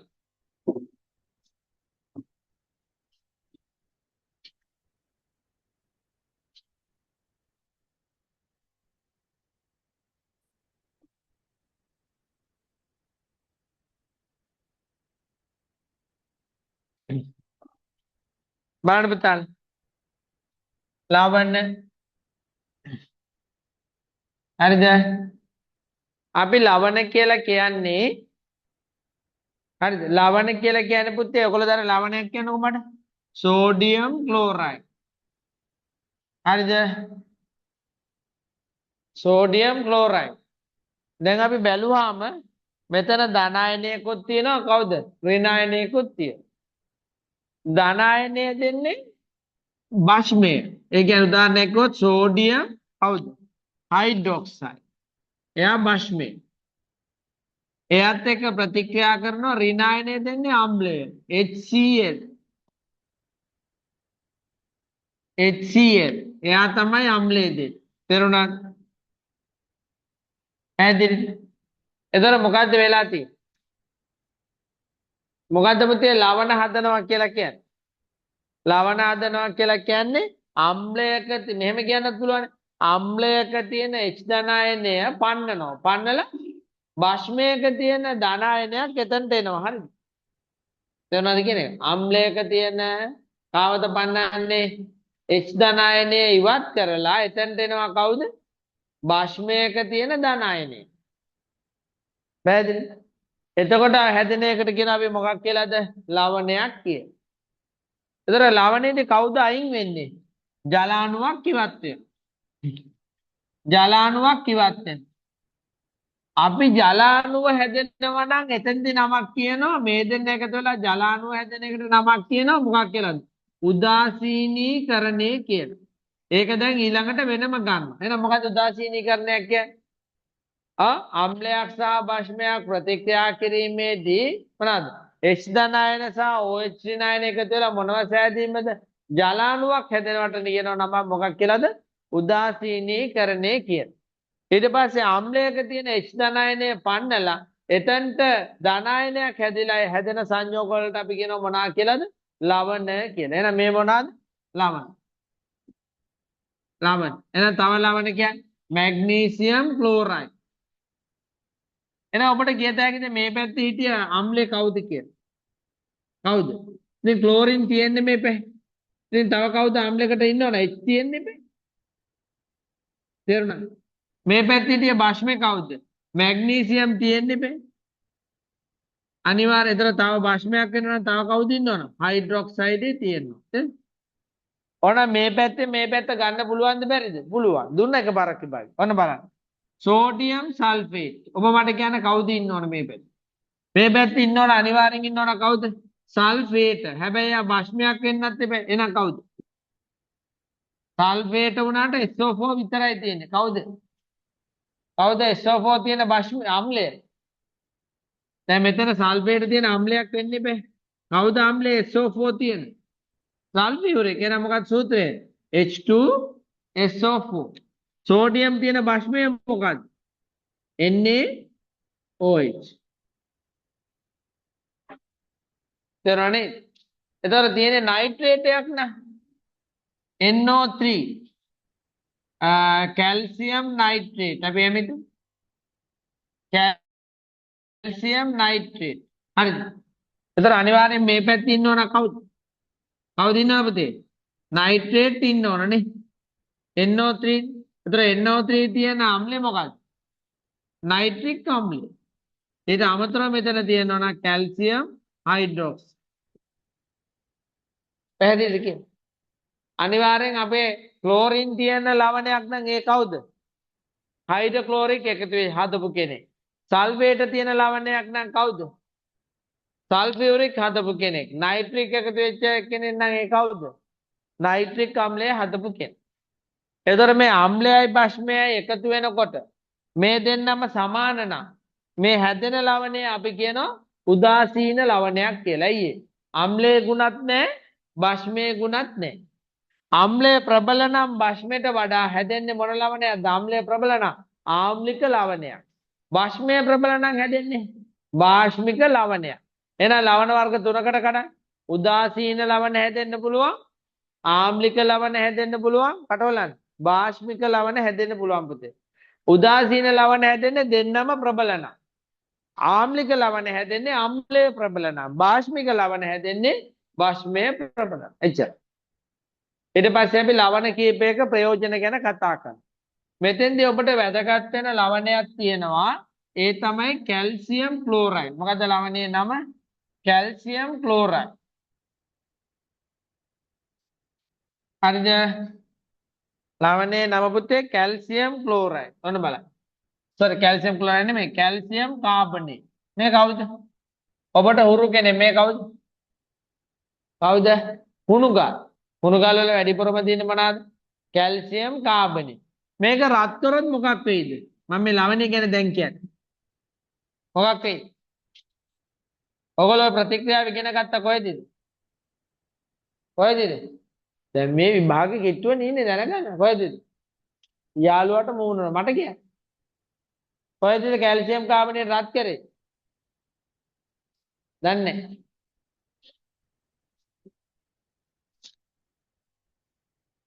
මට කියන්න බෑ. යකඩ නිස්සාරණයේදී මොනවද දැම්මේ පොර්ණුවට හුණු ගල් දැන්. එතන මොනවද හැදුනේ? කැල්සියම් ඔක්සයිඩුයි කාබන් ඩයොක්සයිඩ්. මේ කැල්සියම් ඔක්සයිඩ් කියන්නේ මොනවද පුතේ? පිලිස්සුණු හුණු. මොනවද? පිලිස්සුණු හුණු. මේ තියෙන්නේ හුණු ගල්. දැන් මම මේකට ජලය දැම්මා. මොනවද මට ලැබෙන්නේ? හුණු ද්‍රාවණය. ඒ කියන්නේ කැල්සියම් හයිඩ්‍රොක්සයිඩ්. බලන්නකො මේක යන විදිය. එහෙනම් මේකට කියන නම මොකද්ද? හුණු ද්‍රාවණය. මේකට මම කාබන් ඩයොක්සයිඩ් බුබුලන්නේ කොළොම. මොනව හැදේ? සුදු පාට කිරි පාට අවක්ෂේපයක් හදන. ඒ කියන්නේ කැල්සියම් කාබනේට්. ඒකට වැඩිපුර කාබන් ඩයොක්සයිඩ් දෙවුවා. අවර්ණ වුණා මතකද ඔබට? එහෙනම් ආයි හැදෙනව මොනවාද? කැල්සියම් බයි කාබනේට්. දැන් මම ඔහොම වගුවක් දුන්නා ගැලින් සටහන. ඉතින් ඊට පස්සේ ඕලෙවල් වලට ඒ වගේම ගැලින් සටහනක් දුන්නා. මෙයාගෙන් යන රටාවක්. මේ ඔක්කොම අහුවෙච්ච දර මම පෙන්නන්නේ. මොනවද?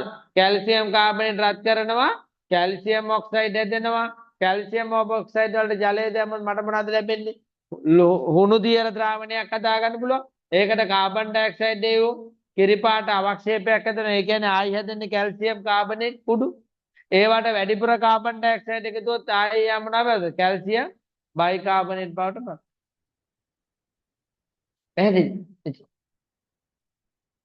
දැන් මේක මේ ලවණ පාට මේකක්ද නෑ. මෙයා විතරයි ලවණය. මම මේ ලවණය යවන්න පුළුවන් දුර පෙන්වන්නේ. ඕනනම් රත් කළා මොනවද? ඔක්සයිඩය හදලා ජලය දිය කරලා හයිඩ්‍රොක්සයිඩය හදලා ආයි කාබන් ඩයොක්සයිඩ් දිය කරලා මොනවද? කාබනේටය හදලා වැඩිපුර යවලා ආයි බයිකාබනේටය හදාගන්න. හරි නේද? එතකොට ඔබ තාම මතක තියාගන්න මේ කාබනේට වලට අම්ලයක් දැම්මොත් අර කිව්වේ මොකද්ද? කාබන් ඩයොක්සයිඩ් වායුව පිට වෙන. ඒක අම්ලයක් හඳුනා ගැනීමේ ගුණය. බයිකාබනේට හෝ කාබනේට සමග මොනවද නිපදවන්නේ? Carbon dioxide. එහෙනම් කැල්සියම් කාබනේට් කියන්නේ මොකද්ද පුතේ? ලවණය. මොකද්ද? ලවණය. හරි?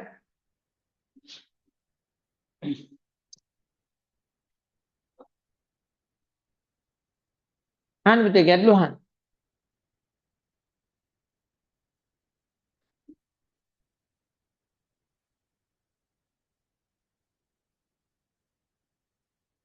ලියන්න පුතේ ලවණ අම්ලයක ඇති H ධනායනයක්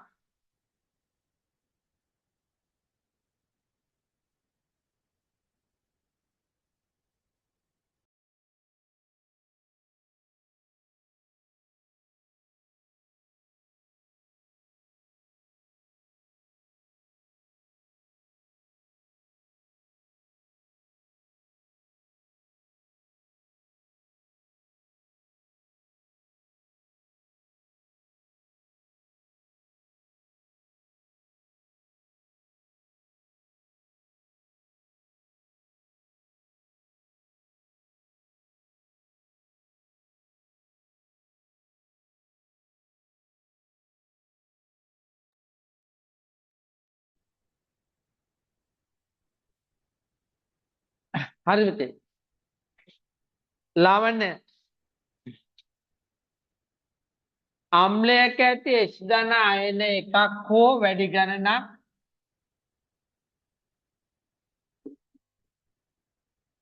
හෝ වැඩි ගණනක් කැටායනයක් හෝ ධනායනයක් මගින් විස්ථාපනය කිරීමෙන් සෑදෙන සංයෝග ලවණ ලෙස හඳුන්වයි. හරි HCl වලදී Cl එක්ක සෝඩියම් එකතු වෙනවා. තේරුණා නේද? HCl එක KOH ප්‍රතික්‍රියා මොනවද හදන්නේ පුතේ? Potassium chloride. එදිනෙදා ජීවිතයේ භාවිතා වන ලවණ. ලුණු කියන්නේ ලවණයක්. ලුණු ද්‍රාවණය. ජීවනී ද්‍රාවණය කියන්නේ ලවණයක්. සේලයින් ද්‍රාවණය කියන්නේ මොකද්ද පුතේ? ලවණය.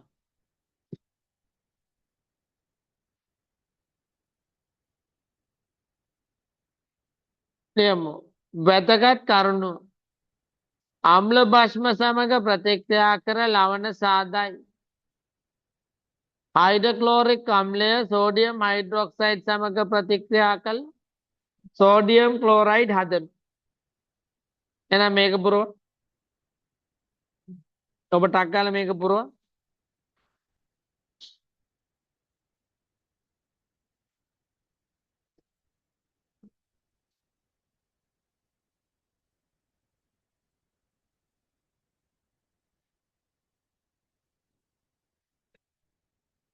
මොකක්ද දෙන්නේ?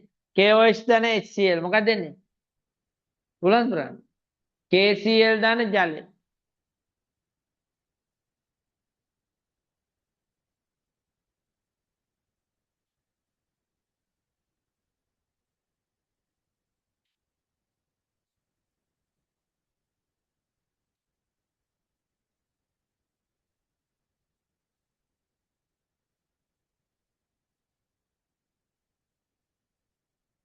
හරිද පුතේ? ඔබ ඊළඟ එක පුරව.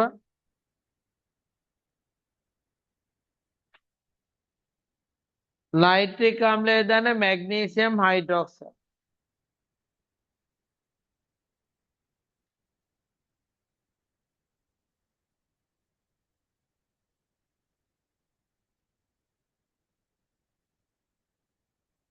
මේ පැත්ත හදන්න දෙන්න පුළුවන් විභාගෙදී. ලවණ සෑදීම තාපදායකය. එමෙන්ම ලවණ සෑදීම ද්විත්ව විස්ථාපන ප්‍රතික්‍රියා වර්ගයකට අයත්. මතකනේ ද්විත්ව විස්ථාපන කියන්නේ. හතර දෙනෙක් ඉන්නේ පැපිට.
හරිද?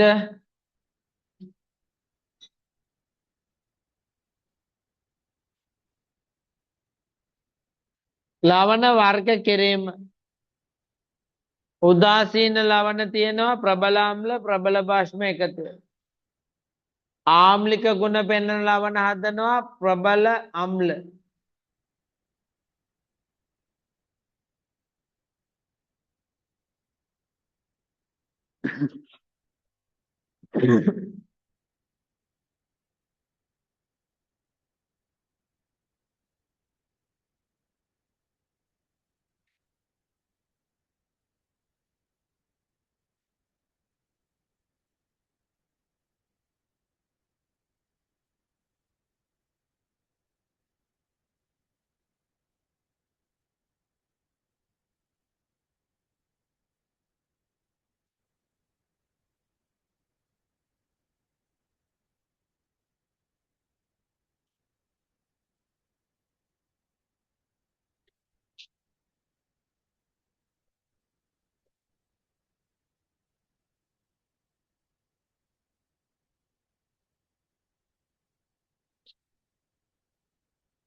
හරිද? ආම්ලික ගුණ පෙන්වන ලවණ භාෂ්මයට වඩා අම්ලය ප්‍රබල. භාෂ්මික ගුණ පෙන්වන ලවණ ආම්ලයට වඩා භාෂ්මය ප්‍රබල.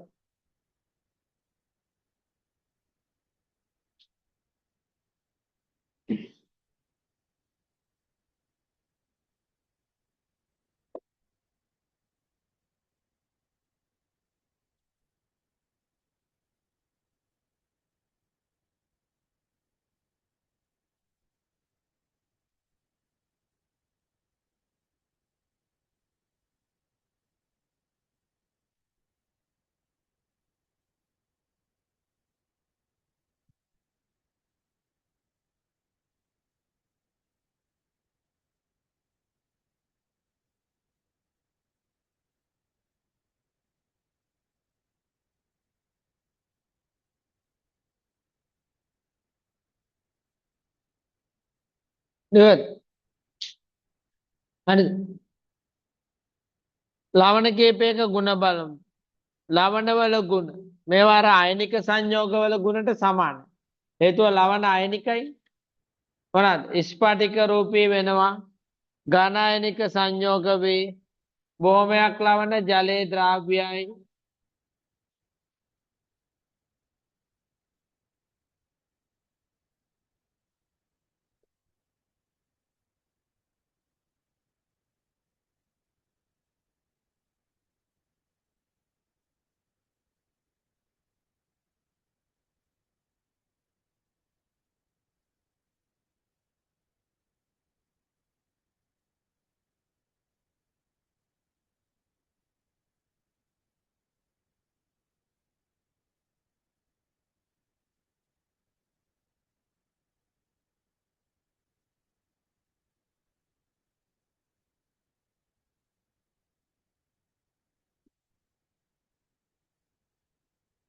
හරිද පුතේ? ද්‍රවාංක සහ තාපාංක මොකද? ඉහළ අගයක් ගන්න. සෝඩියම් ක්ලෝරයිඩ් වල භාවිතය ඔබ දන්නවනේ. ලුණු කෑමට භාවිතා කරන. ඒතර ඒවා අත්හැරලා නොදන්න ටික මතක තියාගන්න. ක්ලෝරින් හයිඩ්‍රොක්ලෝරික් අම්ලය වැනි රසායනික සංයෝග නිපද වීම. සෝඩියම් හයිඩ්‍රොක්සයිඩ් නිපද වීමට.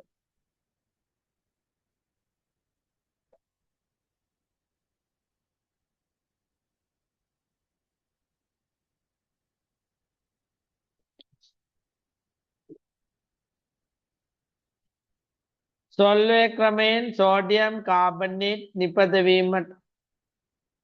සම්පදම් කිරීමට. සබන් වර්ග නිපද වීමට. මැටි භාණ්ඩ ග්ලේස් කිරීමට.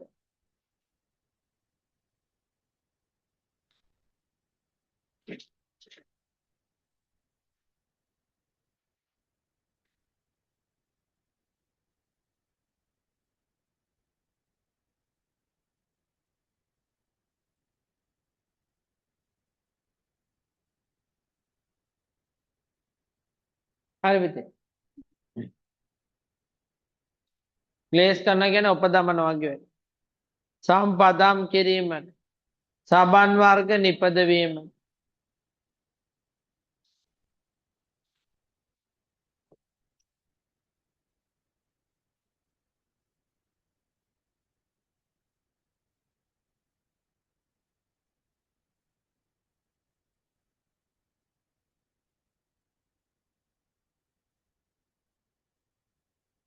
Copper sulphate. කොපර් සල්ෆේට් ඔබ දන්නවා නිල් පෑවෙන්නේ ජලය උරා ගත්තාම නේ පුතේ. සජල කොපර් සල්ෆේට්. නිර්ජලීයව සුදු පාට.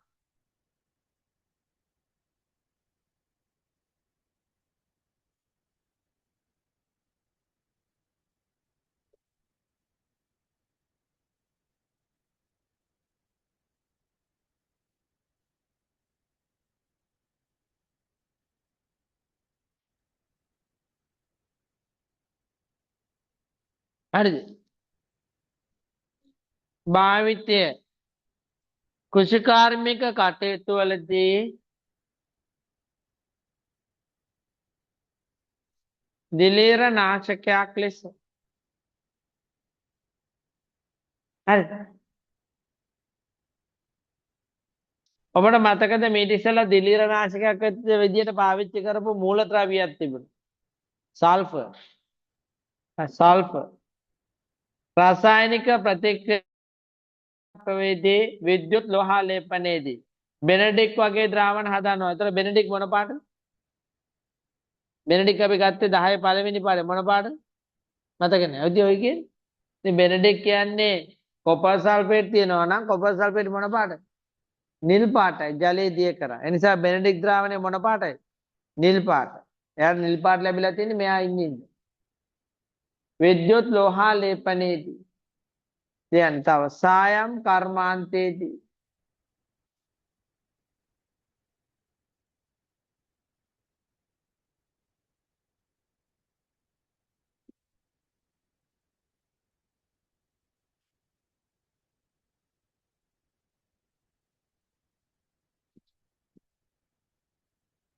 හරිද පුතේ? කැල්සියම් කාබනේට් කියන්නේ හුණුග. සුදු පැහැති ජලයේ අද්‍රාව්‍ය ලවණයකි. ස්පටික රූපේ සහ අස්පටික රූපේ ආකාර ඇත. භාවිතය හුණුගල් භාවිතයෙන් පෙළෙසුණු හුණු නිපදවීමට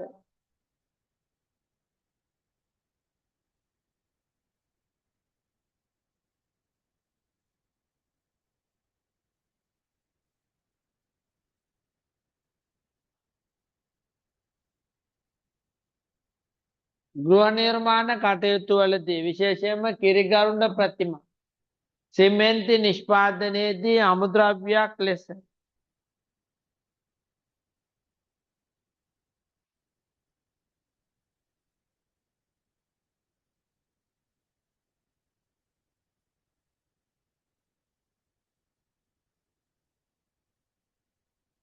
නියලපතේ ගැලීම් සටහන්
ඉවද හරිද?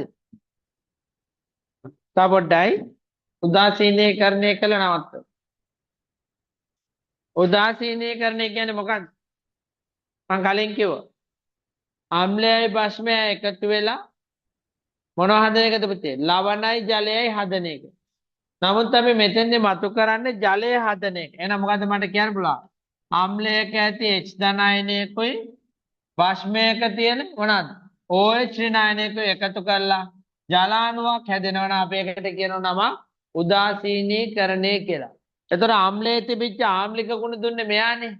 එයාත් අයින් වෙනවා. බෂ්මයේ බාෂ්මික ගුණ දුන්නේ කවුද? OH ඍණායනයනේ. ඒ නිසා එයාත් ඉවත් වෙනවා. පැහැදිලිද?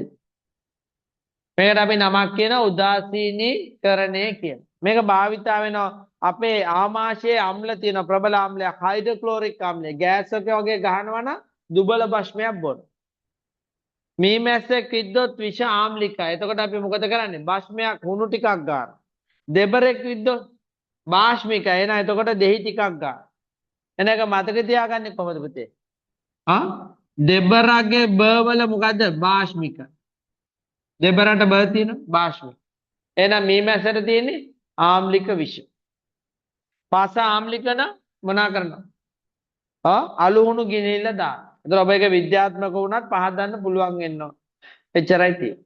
එහෙනම් උදාසීනීකරණය anu ආම්ලයක ඇති H ධනායනය කටොල්ලන්. භාෂ්මයක තියෙන OH ඍණායනයක් සමග එකතු වෙලා ජලාණුවක් හැදෙන එකට කියනවා අපි නමක් උදාසීන. ඊට අමතරව ලවණයකුත් හැදෙනවා. හරි නේද? ඒ නිසා අම්ල ධන භස්ම කටොල්ලන්. ලවණ ධන ජලය.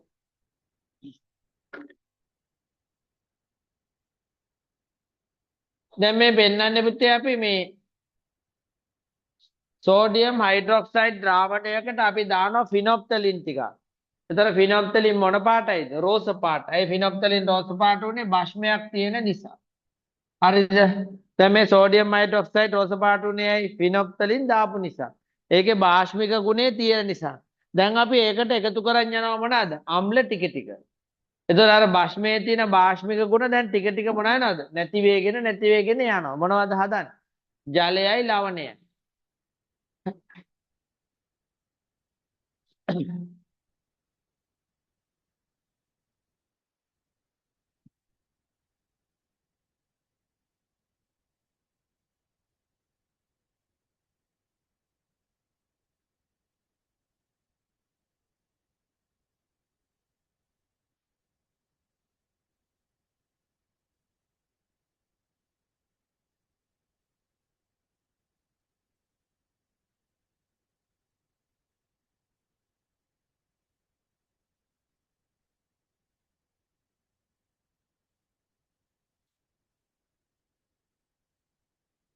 එයාගේ මොකද උනේ පුතේ?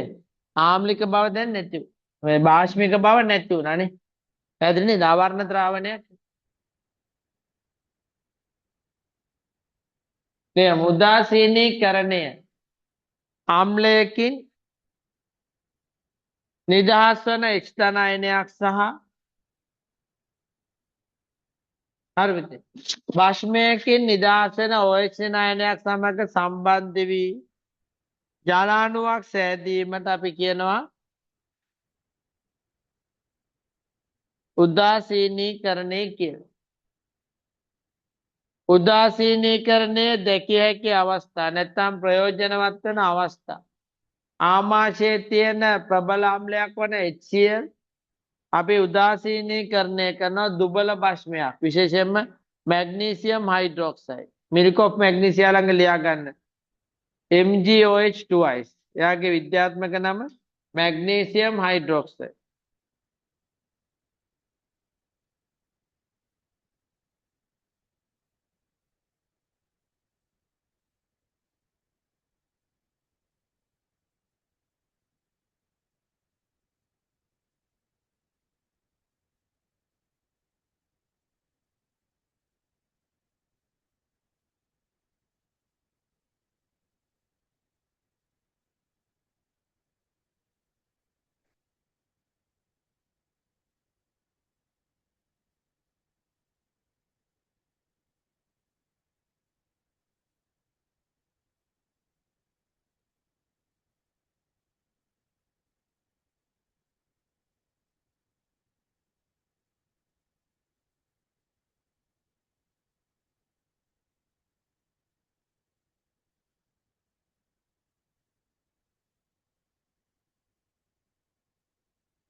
පසෙහි ආම්ලික බව අඩු කිරීමට අලු හෝ දිය ගැසූ හුණු පසට එකතු කිරීම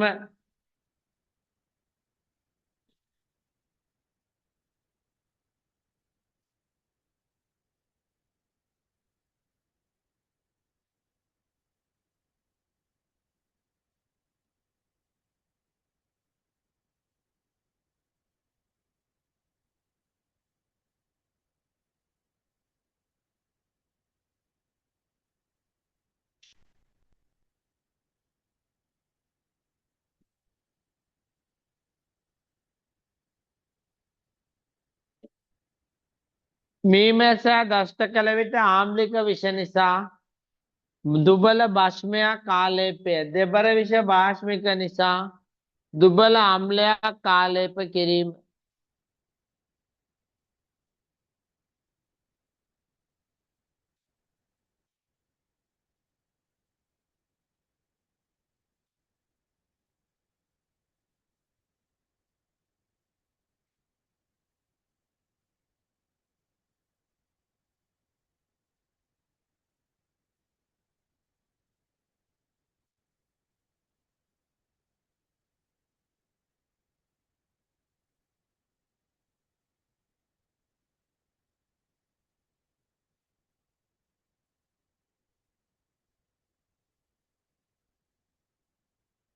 ඉවද?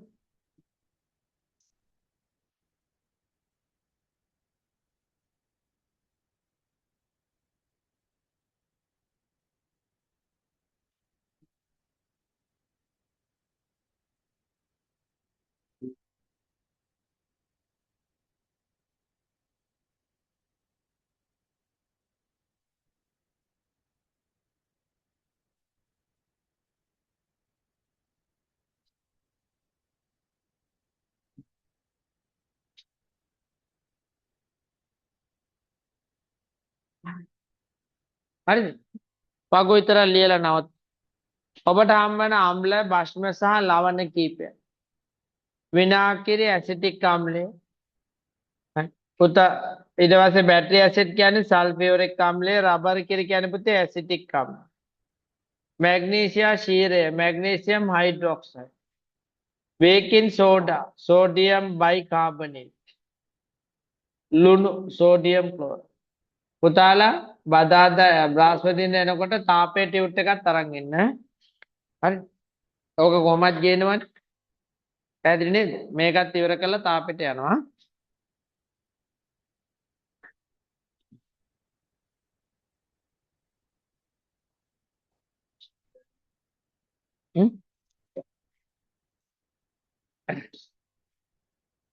පුතාලට සෙකන්ඩ් ටර්ම් එකට තාපය වෙනකන් ඇවිල්ලා මේ ඊළඟ ගෘහ විද්‍යුත් පරිපථවල MCQ එකක් වගේ.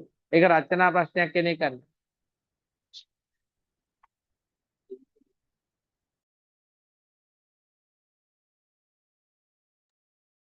හරි පුතේ තාපයත් අපි කරන ඔය ප්‍රශ්න අපිට තව දවස් දෙකක් තියෙනවා. දැන් කරපු ටික ඉවර කරන් යන්න. දැන් අපි නතර කරනවා උත්සාහ